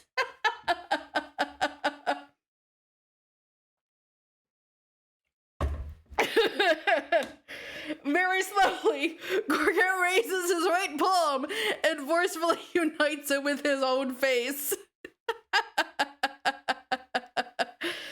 He barely even got a chance to prove himself. He was sworn into office and it was cool and everything was gonna be great, but then everyone died a few months later because of meteors. Dude was just getting warmed up. So sad. Wonder if he would have fixed the economy. I bet he would have fixed the economy. Dave, as much as I enjoy listening to you ramble through yet another chapter of your freestyle Obama fanfiction, don't you already have a basis for knowing how his presidency would have gone? I mean, wasn't he president in the timeline Jane grew up in too? Oh, yeah. I mean, yeah, of course I know that. I just don't really like to think much about that timeline. It just doesn't really feel like it's canon. Poor Obama. Oh, man. Yeah, what is it with Dave and his fixation on Obama? Oh my god. Didn't some clowns take over the world or something? I don't want to talk about it. The point is, in the world that mattered more, I mean, like, the one that... okay, I'm gonna start that over. I don't want to talk about it. The point is, in the world that mattered more, I mean, like, the one I belonged to that I used to imagine had a real future, that didn't involve meteors or a fish dictator or the American political landscape turning into a nightmarish daily joke. I still wonder what could have been if the O-Man could have saved us all. But instead, he died, probably. Maybe not. Maybe there was like an escape hatch in the White House that led to his own secret presidential session of Spurb. What if he's just chilling there now? Oh, man. A secret solo presidential session of a Spurb, huh? Oh, man. Dave, I think we've covered your Obama's secret session of Spurb theory well enough already. So this is something they've discussed at length. Oh. Dave, I need to hear more about this presidential Spurb session theory right now. I know. I'm just saying is all. It's a beautiful dream! I fucking get it! But, yeah, it's more likely he just died. But maybe it doesn't have to be in vain. What if he died for our sins or something? Oh, now he's Jesus? Sounds fucking meaningless! Yeah, but, I mean, what if, like, he could be reborn? Oh, so, like, actually, literally, Jesus. Oh my god. Yes, we've been over your Obama god. Oh my god. Yes, we've been over your Obama got-tier headcanons too. Oh, like, reborn as you. Metaphorically, oh great. So Carcat is Obama is God. You could be the great president he never got the chance to be. You could give the people hope and shit. You could inspire trolls everywhere.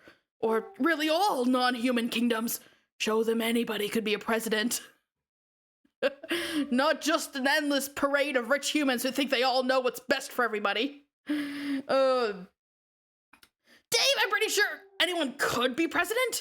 It's always seemed to me that humans just seem to be more naturally ambitious, and that's why the power structures took the shape they did in the last few millennia. I mean, I don't claim to be an expert on xenopsychology, but for some reason I struggle to imagine a fucking salamander getting the gumption to throw his crumpled hat into the ring for the presidency of Earth.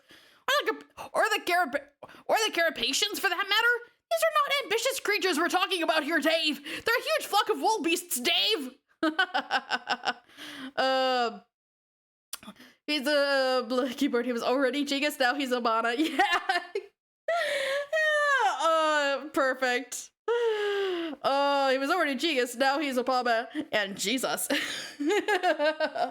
Oh my god, that's. I really want to hear more about Dave's Obama theories. I bet they're a riot. Carcat, don't stereotype. Remember the mayor? Remember how at one point long time ago he raised an army and rebelled against an evil king? Oh, yeah! Somehow I always forget he did that. Kind of mind-boggling, really. Holy shit, I missed the mayor. Me too. Dave and Karkat both observe a moment of silence, a delicate and trembling pause of utmost respect to perhaps the greatest and purest being who had ever come forth from Paradox Space. Dave pats Karkat's knee comfortingly, and Karkat lets out a quivering breath of sorrow, of remembrance. Into this reverent silence, Dave says, I think he would be totally in favor of my idea, by the way. He loved democracy. No shit, he was a fucking mayor! I mean, forget all the lizards and chess guys for a second. Just imagine the good you could do for the Troll Kingdom. You would do a much better job of speaking to the injustices Trolls face than Jane would. What injustices? Dude, please, where to even begin? I know RC has generally been a pretty chill place to live, but there have been some shit going on that is legit creepy. All this population regulation bullshit that's been going on since we basically set up civilization and pieced out to the future. When you think about it, its long-term consequences, it's been fucking weird. Like, the government being responsible for troll reproduction through cloning, a government that just happens to be predominantly human most of the time. Like, it makes sense on paper at first. No mother grub, gotta keep the race going and expand the population for a good while and get the numbers up until Kanea gets here and hatches the grub, and then I guess a system of natural reproduction can take over in theory, but after so many centuries of that shit, doesn't the weird political imbalance get entrenched? There's a measure of real concern and passion working its way into Dave's voice. Karkat, despite his typical front of loud indignation, hangs on every word. Once Rose and Kanea crank out a few more broods in the caverns, I guess we're supposed to think it's all fixed, right? Back to trolls as usual or something. But do you really think the human kingdom is just gonna sit back and let the troll race proliferate wildly all over Earth? Turn it into another Alternian empire? Folks know the history.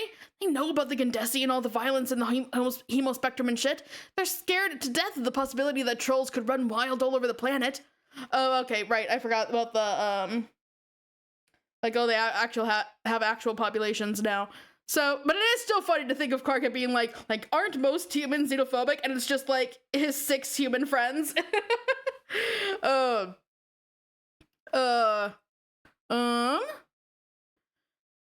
Dave, I know all this. In fact, you know all this because you've heard me say it to Kanea 1,000 times. Actually, in an effort to not go fucking insane, I try not to think about it anymore. Well, maybe it's time to start thinking about it again. Bro, did you know? Sitting on the sidelines in the face of oppression is tantamount to siding with the oppressors. Ugh. You think a Crocker administration is really going to go through with plans to deregulate troll breeding? She knows exactly what her base wants. I can already see the dog whistles in the press release. She isn't gonna do shit. And really, man, if nothing else, and I truly mean nothing, please, for the love of Christ, think of the economy. Yeah, who cares about the troll right violations? Think about the economy, dude. Ugh. The outburst is all Karkat could do to release whatever tension Dave's impassioned appeal was causing to brew inside him. Motherfucker literally just told him to think of the economy. Jane has this reputation for being awesome at business, but in my opinion, she actually just sucks. She doesn't seem to be even remotely aware of how much she's leveraged her status as a god to become a big shot trillionaire.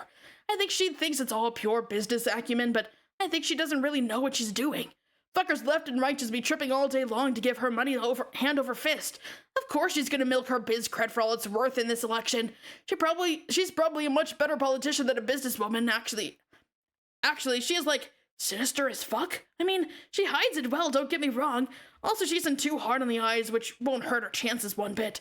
But she's gonna be brutal on their pocketbooks, just you wait. I don't fucking believe this! She doesn't know the nuances of sound, comprehensive fiscal policy like I do. My skills are fucking legendary. I manipulated the stock market to assume control of the literal majority of all currency on the planet once. Granted, the economy was run by lobotomized reptiles, but still. Wait, was that specious? Sorry. The point stands, though. I know what I'm doing. What do you think is going to happen when Jade takes over and the economy crashes? I don't know! It's going to be pandemonium. Will it actually be, though? Well, I don't know. Okay, if shit goes sideways, I guess we aren't going to see, like, the Raggedy Turtles and Pauper Chessmen standing in bread lines or anything. That's just the nature of alchemy-based post-scarcity economies. The depressions tend to be pretty mild. But it will still be bad. healthy economy is fucking important. If for no other reason than it protects the societal context for which it means to be fucking rich, like us. Dude, he's like, dude, you gotta protect the economy, otherwise how can we say we're rich? Oh my god. Just a thought. Let's come up with a different campaign slogan than that, okay? Well, yeah, but the point is just, I guess, she sucks and shouldn't be president, the end. You don't even have to think about the economic shit, I can do that for you. I'll just be like the Treasury Secretary or something. Just please tell me you'll do this. Do it for the trolls, do it for the economy. Do it for the mayor. But most of all, Dave wipes an invisible tear from beneath the rim of his glasses. Do it for Obama. God damn it, Dave! I don't really give a fuck about politics or being a leader anymore, and I think you know that. I don't care about the economy, and while I'm sure this Obama fellow was a hell of a guy, I couldn't give less a fuck about him either. But I do care about you. Dave smiles. Oh, this is so sweet. So, you'll do it. Why not? Nice. Oh yeah, you won't regret it. This is gonna be dope. I think we'll have a great shot too, with my political savvy and economic genius and outrageous flair for subversive anti-establishment messaging and propaganda and your big loud fucking mouth. What the fuck? I guess also your charisma and likability and shit. Yeah, you might be right. I'm pretty sure I can fake those things well enough. Oh, also, your weirdly sincere humility. I prefer the term self-loathing, actually. Okay, let's try to avoid that phrase on the campaign trail, too. This already sounds like a pain in the ass. There's a gap of silence in the conversation, long enough for the audio for the television to become noticeable. Jake is rambling out a truly dire piece of slam poetry that involves, with zero hint of irony, the terms Batty Fang and mad as hops.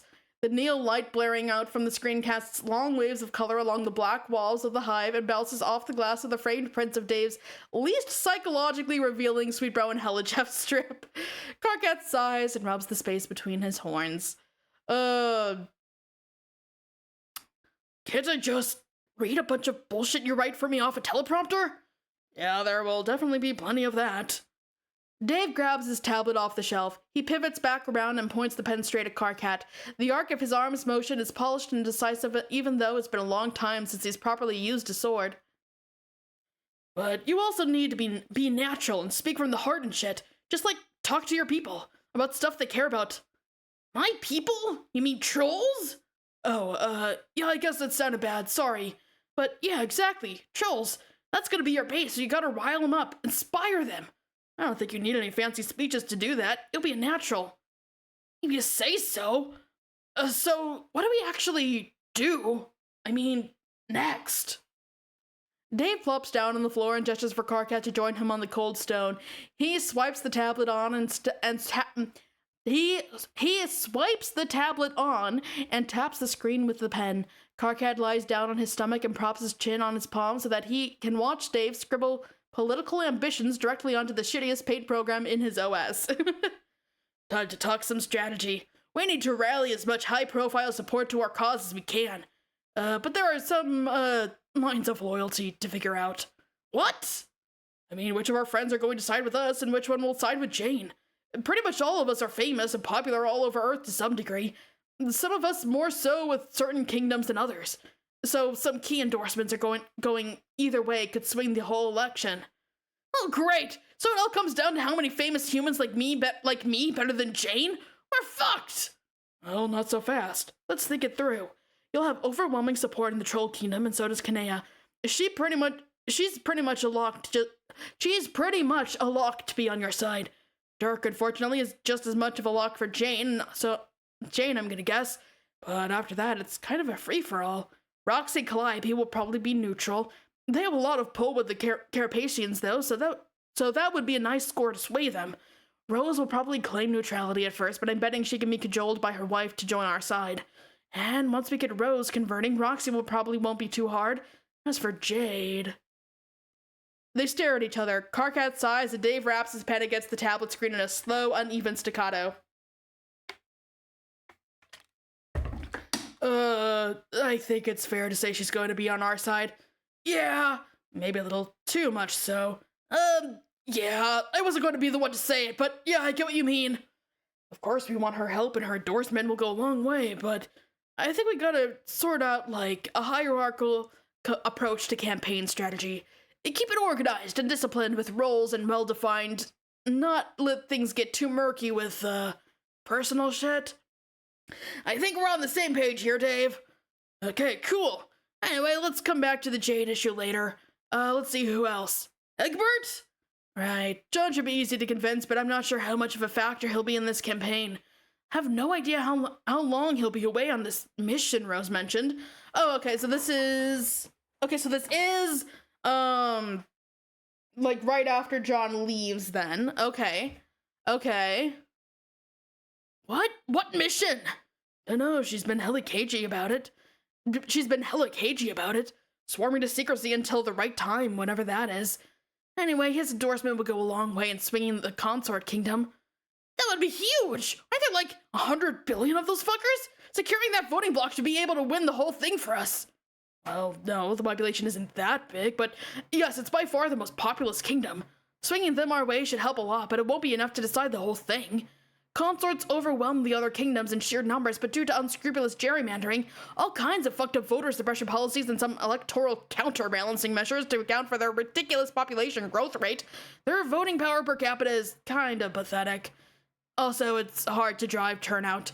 This might come as a shock, but legions of easily distracted low information amphibians primarily concerned with eating bugs and farming goddamn mushrooms aren't the most politically motivated demographic. So to get them out to the polls, we'll need to get them really excited.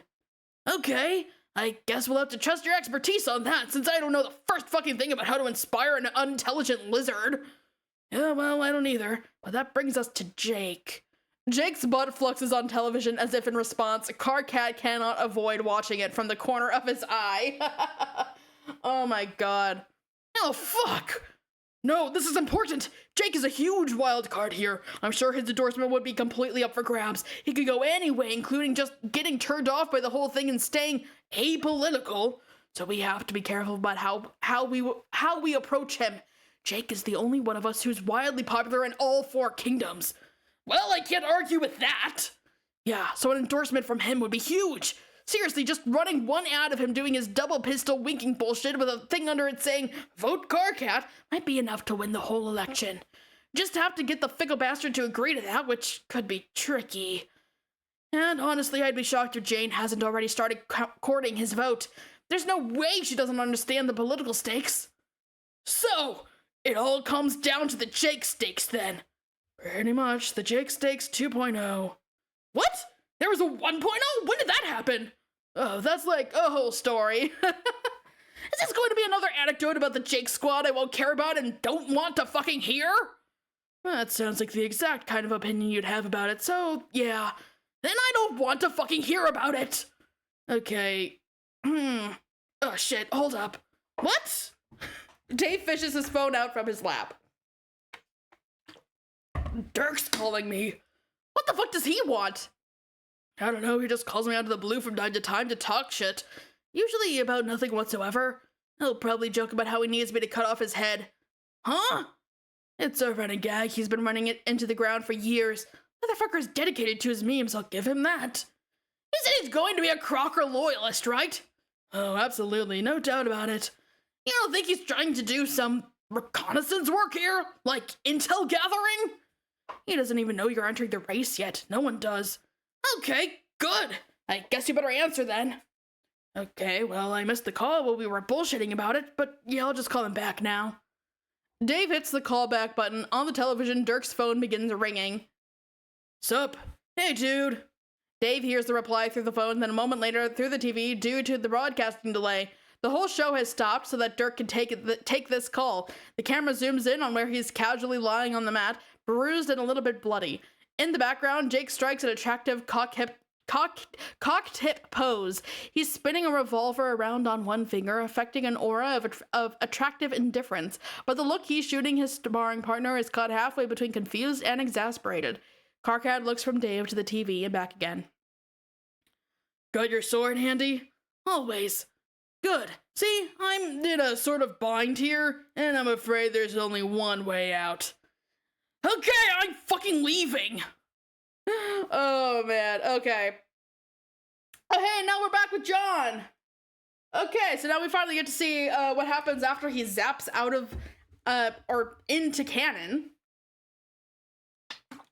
John, zap. You zap back into canon. It's been so long you'd forgotten what it feels like. The atmosphere smacks unmistakably of, how can you describe it? Relevance? Legitimacy? Funny how you never would have thought to put it that way until you left. It takes you a moment to recognize where you are, even though Rosa's instructions were very specific. A place bright and gaudy and filled with the stench of teenage ennui. It's your old living room in the gold battleship where you spent 3 years caught up in a lot of weird, furry romantic drama while learning to unlove everything you once held sacred. 3 long, boring years. Years that, technically speaking, never even happened, now that you think of it. You have the very retcon powers that just brought you back here to thank for that. You barely have time to take in the sick nostalgic feeling that all the globes and Tangle Buddies have and avant-garde mime art evokes. The fridge pops open and out roll Arania and Gamzee. Gamzee honks and his codpiece jiggles ominously. Arania staggers to her feet, looking rather pleased with herself, until she notices you and gapes in bewilderment. What are you doing here? Rose was perfectly clear about what to do next. You make a fist and sort of flinch and look away while you do it. No matter how many years you spent living on a planet with absolute gender parity, this feels wrong. Still, you hit Arania pretty fucking hard, underestimating your own strength just as badly as you did the last time you clobbered a hapless Circuit. She goes flying back, hits the couch, and KOs instantly into a pile of smuppets. You then take her wrist in your hand, slide the ring off her finger, and pocket it. Isn't there something you're forgetting? Gamzee stares up at you with his horrible, limpid eyes. There's something serene, sinister, and sensual all at once about the look he's laying on you. It sends a shiver up the whole length of your spine. Fuck no. Do everyone a favor and put an end to his preposterous narrative relevance. You wisely decide that this clown will lend nothing valuable to the narrative whatsoever if he is allowed to remain outside of your childhood refrigerator. You put both hands on his chest and shove him into the fridge where he belongs. He goes easily, issuing only a pair of weak honks in protest. You slam the fridge shut and resolve to never think about Gamzee Makara again. Zap to the next plot point. Okay, here we go. You arrive in the land of heat and clockwork in a flash of white. A column of brutally hot air blasts from the lava below and instantly hits your entire body. Luckily, you're fairly immortal, so the only damage it does is to fog up your glasses a bit. Through the condensation, you can make out the shapes of Dave and Jade below, as well as 2 more of you hovering in the air above. Both Johns turn to look at you. On the ground, Dave is talking in a particular cadence, one that is familiar to you, his longtime best buddy. Casual, wandering, verging on droning. It's a good indication he'll be monologuing for a while, and probably already has been.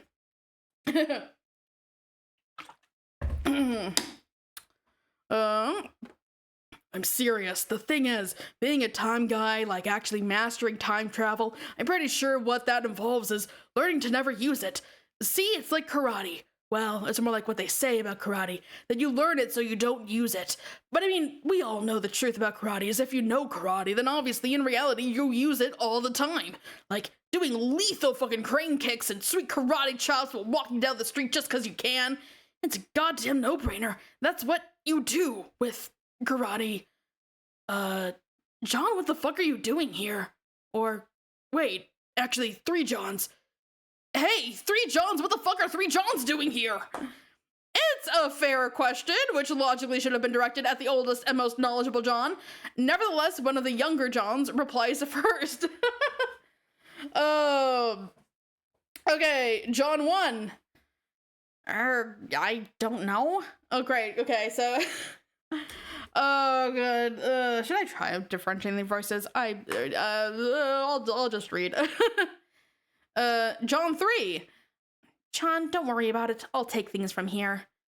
Johns, don't get me wrong. It's cool that you're all randomly dropped by again, but this wasn't really the best time. We were kind of in the middle of a thing here. John 1. Whoops. Sorry. John 2. Actually, I only came here to swoop in and zap this John away without being seen, to retcon away the mess I made earlier. I didn't expect to see another John here. John 3. Hey, other John, I said I'll handle it. I'm the only one who actually knows what's going on here. Dave, God damn it, Johns, what the fuck did you do? John 3, young Dave, please, let me deal with the Johns first, then I'll explain. Young Dave? Oh, yeah, why are you a fucking adult now? Why did you grow up and start time traveling, dude? Well, someone tell me what the fuck is happening? Johns, there's no reason for you to hang around anymore. Not to sound like a wet blanket, but the things you're trying to accomplish are now useless, so you can just zap away and do whatever you want. John 1, John 2, useless? Wait. John 3, okay, maybe I shouldn't have said that. I'm sure you could still go and do what I did when I originally did what you're currently trying to do, so, Jesus, John. John 3, in fact, it will still probably be a very rewarding experience. Some of my best memories happened right after you do what you're about to do. The point is, you should just go do it, so that you aren't here anymore. I'm here to make sure some new and different important things happen, and those things don't include you. Jay just watched all this like, what? John 1, oh. John 2, okay. The useless Johns zap away. You sincerely hope that they have a beautiful and fulfilling youth. Okay, well, okay, thank goodness that's over. Adult John, what the fuck have you done? Is this some time travel shit? Please don't tell me you've been spending the next however many years bungling through time like this, because, to be honest, if what I just witnessed was even remotely indicative of shit you get up to on a recurring basis, then your future is almost too embarrassing to even think about. And this is coming from a teenager who was just in the middle of an angsty episode. It's true. No, Teen Dave, this is not at all representative of my habits as an adult, but thanks for the concern. I'm not time traveling, and neither were the other Johns. I used my retcon abilities to travel here from the future, in a manner of speaking. Sounds fucking stupid. It is a little stupid, but that's just how things are. I'm a little confused. I'm supposed to be hunting you down and capturing you, but I'm not sure if the adult version of you counts. I think the Gadesi might just be confused if I brought her an adult John. There will be a lot of questions that need answering, that's for sure. No, you don't need to capture me. You wouldn't be able to even if you wanted to, since my existence literally transcends the confines of canon. Well, I guess that simplifies things then? Yep, pretty much. In that case, would you mind giving me and Dave a few minutes to wrap up our conversation? We were sort of in the middle of something important, I think. No, you really weren't. Sorry to be the bearer of lame news like I just was to the other Johns, but whatever you were doing doesn't matter anymore. Nothing that's happening here matters at all. This session, this whole takeover by the Gadesi, this isn't how a universe gets made. It's not. No. Well, I mean, it is, but it already happened. We've already made it. And we've been living in it for years already from my perspective. Oh, yeah? How is it? Pretty cool. I mean, a little boring at times, but hey, that's life. Yeah, that's about how I thought it would be. So, what now? If it's all a done deal, like, preemptively speaking, can we all just relax, or what? Actually, no. Fuck! I just realized when she sent me to this point in time to start recruiting you all. What? Who? Rose. Why'd she do that? And what do you mean, recruit? What the hell is going on? This is the moment just after you made your legendary cue ball sword. You're going to need it. For what? To come fight Lord English with me. Dave's eyebrows descend beneath his sunglasses. You feel pretty bad because you're about to completely circumvent the life-changing epiphany he's just had that you know for a fact will make him a happier, chiller, and altogether more well-balanced human being. Oh, shit. What? John, he is not going to fight Lord English just yet. He's staying right here. Old lady's orders. Actually, yes, he is, and so are you. We all are. Oh my god, how dare you? Jade, you're brainwashed. Sorry, but nothing you're saying now means anything. It's fine, though. You'll stop being brainwashed once they zap you outside the influence of the Gadesi. You're not zapping me anywhere. Haha, yes, I am. Yes, I am. Watch this. Zap Grimbark Jade out of here. You set a hand on Jade's shoulder and zap her off to a better place. Then you touch down on the concrete surface where the whole pointless confrontation was taking place so that you can talk Dave around whatever it is he's going through right now. God, you set a hand on your shoulder and zap her off to a better place. Sounds like he just zapped her off to the afterlife. Oh my god. Dave, like his ecto-sister, really needs to get in an absurd amount of extraneous words before he can fully process a situation. The mayor tips his head at you and fiddles with his sash. God damn you, missed the mayor. So, what do we do next? Well, I'll leave you to hang out with Jade for a bit while I go round up the others. What others? Like, everyone? Yes, Rose and the other 4. I see. So, sorry if I seem a little slow here, I'm just trying to figure this out. You're telling me that I've made this sword because I'm destined to defeat Lord English and we've all been training for that day our whole lives to some extent, more or less. And we are actually successful here. Like, we overthrow the Cadesi and we make a universe and everything, and then we sit on our asses for several years in the new universe and become adults and lead mostly boring lives instead of going off to fight him? Yes. I guess that makes sense. Now that I think about it, that's probably what I would want to do by the time we finally wrap up this whole hot mess. Yep, it's what you wanted to do. And pretty much everyone else agreed, including me, so that's what we did. Which, I guess, begs the question. If it seemed pointless at the time and nobody could be asked to go fight him when we all had our shit together, why does it suddenly become important to go back and beat him years later after we become a bunch of lazy adults with boring lives? I pretty much had the same questions, Dave. There are probably some pretty good answers to that. Definitely some complicated answers. But to be honest, I kind of forget what they actually were. God damn it, John! It has something to do with canon unraveling and such. We all live outside canon in the future, and if we okay. If we don't go do this, okay. Okay. We all live outside canon in the future, and if we don't go do this, everything will stop meaning anything.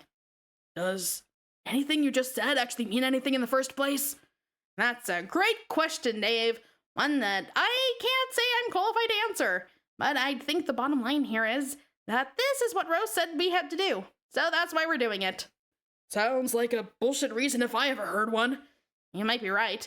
But is it less of a bullshit reason than any other reason we currently have to go fight him? Damn.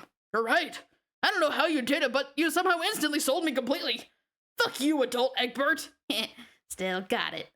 You zap Dave off to where he needs to go. The mayor is still staring at you, blinking his buggy little eyes. You shoot him a warm smile and a thumbs up before bouncing off into the ether of infinity.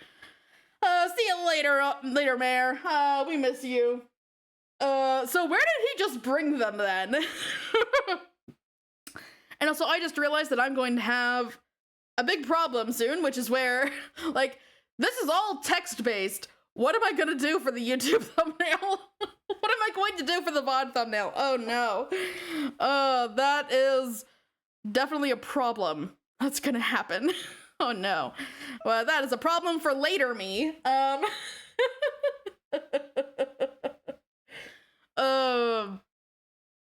mean, I guess I could, like, go back and try to find panels from the comic that fit to use. I don't know. That's probably what I'm gonna end up doing, but that is a problem for later me. That is a problem that I will not think about yet. Okay. Get some water. Maybe I can provide something for that. That would be a great help if you actually have something that's usable for this. Like, it's a cool new format that, like, separates it from the original comic, but, like, it doesn't really provide much in the way of visuals. The stands of the Cantown Memorial Arena are packed front to back with audience members from every kingdom. Presently, the crowd is going nuts, enthralled by Jake English's skillful posing and mollified by the deeply theatrical stave dive that Dirk has just taken onto the mat. Okay, so are we going, alternating between chapters that take place in, on Planet C after John's left, and ones that take place with John in the new canon? Just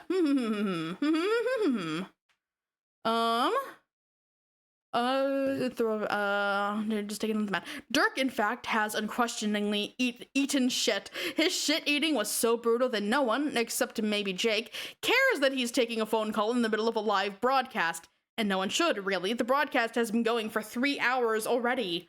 Dave takes a seat on the couch right in Karkat's butt groove. He observes his battered ecto-father, who is lying in a wreath of busted robot limbs like a piece of absolute garbage. Bro, I'm watching you on the tube, and I gotta say, While the beatdown you just received was as thorough as it was humiliating, I'm afraid, as usual, the solution to this problem should probably not involve your decapitation. You fucking drama queen. Oh my god. Damn, are you sure? Yeah, Jake just kicked your ass. That's really all there is to say on the matter. You're probably right.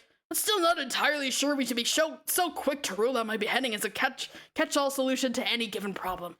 It really could save us all a lot of trouble in the future, especially me. It's really amazing how this meme we have going here continues to be exactly as funny as the day it was established. Isn't it always, though? Yeah. By the way, how did you get your ass kicked so bad? Jake sucks and his raps are fucking awful. Please tell me this garbage show is as rigged as it looks. Oh, man. On the TV, Dirk makes an elegant hand sign that once may have represented solidarity with some ancient coastal rap group, but now has been utterly divorced from its cultural context here on Earth's sea. The camera pans away from him and over the crowd. It zooms in on a young crocodile wearing an oversized t-shirt with Jake's highly marketable ass plastered over it, and the phrase, "Tally-ho," written in big bubble letters. Beautiful merch. Dave, there's such a thing as showmanship? I'm sure I don't need to explain this to you, of all people. Okay, cool, it's fake, just making sure. We really don't like to use that word. Okay.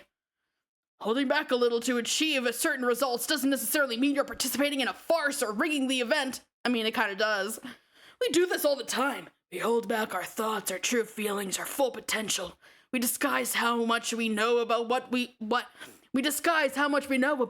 and when for many purposes, to ease relations, to let others behave naturally and make up their minds without undue intervention, to wait for the right moments to show our hands, to pick our battles.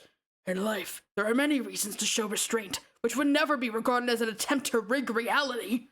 Ugh. Doug, you are full of some shit today, aren't you? Absolutely. And when it comes to theater, there are just as many reasons for restraint. To build tension, to set the stage, to give the people someone to root against. Is that what you're doing now? Making people root against you? What, by losing a round? No, man. That's just standard pacing stuff when it comes to battlecraft. No, I mean by holding up the whole fight, by talking to me. I can see you on TV. They're booing you, dude. The crowd has indeed been fully exhausted, The crowd has indeed finally exhausted both its patience and its thirst for the ceaseless ogling of Jake's impressive glutes. The camera swings around to focus on Dirk, who, since landing on his self-admittedly second-rate ass, has not moved except to make arcane rap-related hand gestures. The excitable salamander manning the camera switches to a fish-eye lens for some unfathomable reason, giving the whole exchange an air of demented absurdity. Dirk's sunglasses distort and stretch to dominate the entire screen. He is quite the tally-ho. He is indeed quite the tally-ho. Oh, then yes, I guess that is what I'm doing. Dirk, are you going to be much longer with your telephone call? The crowd is getting feisty. You didn't get too badly winded from our last scrum, did you, Dirk? No, Jake, I'm fine. I'll just be a minute. What about the agitated rabble? They're starting to throw things. I don't know, do a dance or something? Sing a song? I love anything you do. Okay, sounds stupid, but I'll try. Jake tips an imaginary hat towards center stage and begins doing the Charleston. Dave is subjected to an entirely fish-eye lens full of Jake's booty shorts, flexing and constricting against his tanned thighs. Just as Dirk predicted, the crowd immediately loses its shit, except for a single Carapacian in the front row who continues to glower at Dirk with an expression of absolute and total contempt. Why do you want people to hate you so much? It's fucked up. You're reading way too much into it. If I wanted another round of embarrassingly indulged in the mutually masturbatory and psychoanalysis, I would have called my daughter instead. Do I need to point out how fucking weird what you just said was, or can that start going without saying at this point? I think it can go without saying. Nice! The point is, playing myself up as a villain figure in this hacky rap pageant has nothing to do with getting people to dislike me. Besides, everyone loves a good villain. When they boo, they don't actually mean it. You think you'd be surprised by how popular I actually am. I don't know, man. Something flies out of the audience and smacks Dirk in the side of the head before flopping out of view of the camera. He doesn't react or make a facial expression at all. Did someone just throw a diaper at you? There's gonna be some diapers, yeah. Sounds bad. The point is, this is much less about me and more about providing a foil for Jake's heroism and charisma. It's very important that his popularity continues to be cultivated to maximize his political capital. Political capital? What the fucker? Okay, how long have you known about the Jane thing? I mean, is this something you've been planning for like a long time, or? Planning is such an intense word. God damn it! Look, let's just say there have been some conversations. Does that meet with your approval? Jane is a shitty candidate, dude. She's gonna be so shitty. I thought you'd feel that way. I respectfully disagree. I get she's a good friend of yours and all, but you have to admit how far up her own ass she is. Of course. I consider it to be among her best qualifications for the job. Christ. Okay, if nothing else, have you at least taken into account the devastation to the economy this will cause? You know perfectly well how much we differ on fiscal policy. Maybe this isn't the best time for one of our epic debates on the subject. Yeah, what was I thinking? Wasting the time of the dude currently holding up a televised rap contest so bad he's getting diapers thrown at him. Dave, I think if you search your soul, you'll come to the same conclusion I have. Jane is just what this planet needs. We've all had our fun here, but it's easy to overlook the fact that civilization on Earth-C is hardly a sustainable proposition. Just beneath the surface, it's quite a dangerous and unstable place. I know that, which is why I think it would be cool to have a president that is actually good. Which is why, actually, I think it would be cool to have a president that is good instead of bad. He's not as great as you think. What? Who? Obama? How dare you? No, fool. Carcat. Oh. I think your heart is in the right place, but the dude is a complete amateur. He'll get eaten alive. I also have a hard time imagining he even wants the job. Really, it's an awful idea for him to even run. Think about how much it's going to inflame the interspecies tensions on the planet. Is that what you want? I'm happy for both of you, really. It's nice that you encourage and support each other in this way, but you're sending him on a fool's errand which can only end badly. Dave opens his mouth to argue, but something else occurs to him. Wait, how do you even know he's entering the race? We, just decided this. A competent political operative has his ways. Besides, it was always pretty obvious to me you'd react this way the moment the announcement was made. Okay, that's kind of creepy, I guess. But it doesn't change anything. He's running for president and he's going to fucking win, end of story. Fair enough. Oh, now I'm wondering. Since you and Jane have been planning this for a while, how many key endorsements have you got locked up? Because if you've already got Jake on your side, then I guess we might as well just fucking quit. I wouldn't worry about that. He and I don't quite have the rapport we once did. He's over me and doesn't spare opportunities to make ostentatious demonstration of this claim. Basically, he doesn't like being told what to do, especially not by me. So it's fair to say, as of now, he's still fully in play. Not that I should be encouraging you, really. You are one double-talking son of a bitch, you know that. I can't tell if you don't want us to run or are reverse psychology mind-fucking us into running. Does it matter? I guess not. Not like I can just stand around and wait for President Crocker to, write fucking grammar laws into the Constitution. Good. That's a heroic attitude to have, which I'm pleased to hear. Even if your plan is stupid, which it is, and even if Carcat would be an atrocious president, which he would be. Sorry to cut this short, but diapers are starting to come down pretty hard right now, and some of them haven't even had their babies removed. What? What? That was a joke. Goodbye, Dave. Oh, you know what? I don't know if that was a joke. Oh, hold on one second. I'm getting a message. Actually, it is about time to end stream, anyways. We'll get to the end of this page though. Dirk hangs up the phone and wipes off his face. The mood in Canton Memorial Arena is tense, snapping and popping from the dual cooling and heating of the audience's expectations and tempers. An uneven silence begins to fall over the stadium as Dirk hops to his feet. Jake can't help but watch the motion, raking his eyes over the muscles shifting beneath the skin of Dirk's neck and arms. There's something implacably magnificent about Dirk Strider, Jake thinks untamed like a wild game beast of incredible size and strength. Of course, their history together is never far from Jake's mind, however many years it's been since their last tussle of an amorous nature. The old dramas and triumphs in the days of Spurb, Dirk's companionship has been taxing to the heart, to say the least, and yet he's taught Jake so much about combat, philosophy, life, love. But sometimes, despite their checkered and problematic past, Jake's wishes that he could seize Dirk by the proverbial horns and wrest him bodily into becoming a much more agreeable fellow. Then again, who would Dirk be if he weren't so contentious and imperious? Certainly not someone to inspire such wistful lollygagging. Jake cannot help but observe. Sorry for the momentary diversion, Jake. Now, where were we? Momentary? Gadzooks, man, you were on the phone for half a friggin' hour. I know you like to get the crowd all hot and bothered, but we are supposed to be professionals here. You're right, my bad. Won't happen again. How about you kick off the next round? I bet this crowd will settle its shit right down the moment you drop the latest rhymes you've been tinkering with. You know the ones. You don't mean. Oh, but I do. Oh no. Jake's face lights up. He composes himself, adjusting a bow tie, although he is not wearing one, and making a vague gesture like he's twirling one end of that mustache Dirk has not yet let him grow. Dirk lets him go with a gentle smile, like the sort you'd give a dog for performing a trick adequately. Jake responds to the signal like an Olympic athlete hearing the starter pistol.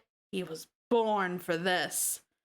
Tally-ho, it's me, Jake McGee, popping my pistols off 2 shots and a kiss. My aim is tops, I never miss. 1 shot to the heart and the other to your lips. I'm heedless, you can't impede this. Well, these calves are all had and very little cattle so weak one fears they might be feedless. As I prattle and digress, you try to make your egress in the middle of the battle, but surely you just... Fiddle faddle! My rhymes are known to bring the rattle. I rattle those modes right down to the bit. I'm a mellifluous old chap who knows how to take a hit. I'm the tip-top of the morning. A rip-roaring halt to your snoring. Like pouring butter on bacon, their hunger awakens. All the rascally scalawags and dastardly jackanapes always ask me, mate, what is shaking? With golden gas pipes such as Jake eggs. I'm dodging their shade and ducking their jape slings while my rum stokes a thirst that my rhymes have been slaking. Oh my god. The crowd, as Dirk rightly predicted, has settled its shit right down. This is not due to any accident of brilliance on the part of Jake English, but rather due to an abashed but loyal brand of pity. The kind a devoted fan cannot help but feel when they see a beloved celebrity make an ass out of themselves during a live broadcast they have waited 2.5 years in line to buy a ticket for. Dirk's phone begins going off again. When the splendid lads and ladies ask me how do you do, Whoops, sorry, Jake. Guess I already cut you off. Looks like I'm getting another call. I really need to take this one. Gonna have to wrap this battle up sooner than scheduled. With a casual flick of his wrist, Dirk snaps out a bright red tranquilizer handgun and shoots Jake in the neck. Jake's glasses crack where he meets the mat. Oof. A chorus of boos rise up for the crowd like groundwater. Dirk artfully dodges a bucket of obscene troll fluid to field yet another very important personal call. Yo, Rose, what's up? Great. Okay, fantastic. Okay, that's gonna be the end of stream then. Thank you for joining me. I'm so glad we finally are getting around to the Homestuck Epilogues.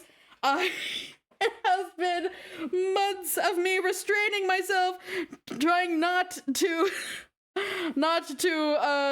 get into Homestuck fan content. So I cannot wait until I finally get to the end of this. I hope they're worth the wait. So far, it seems like it's addressing a lot of the problems I had with the original ending. So I'm really excited to see if it keeps going in that direction. But anyways, thanks for joining. I'll see you guys on Thursday.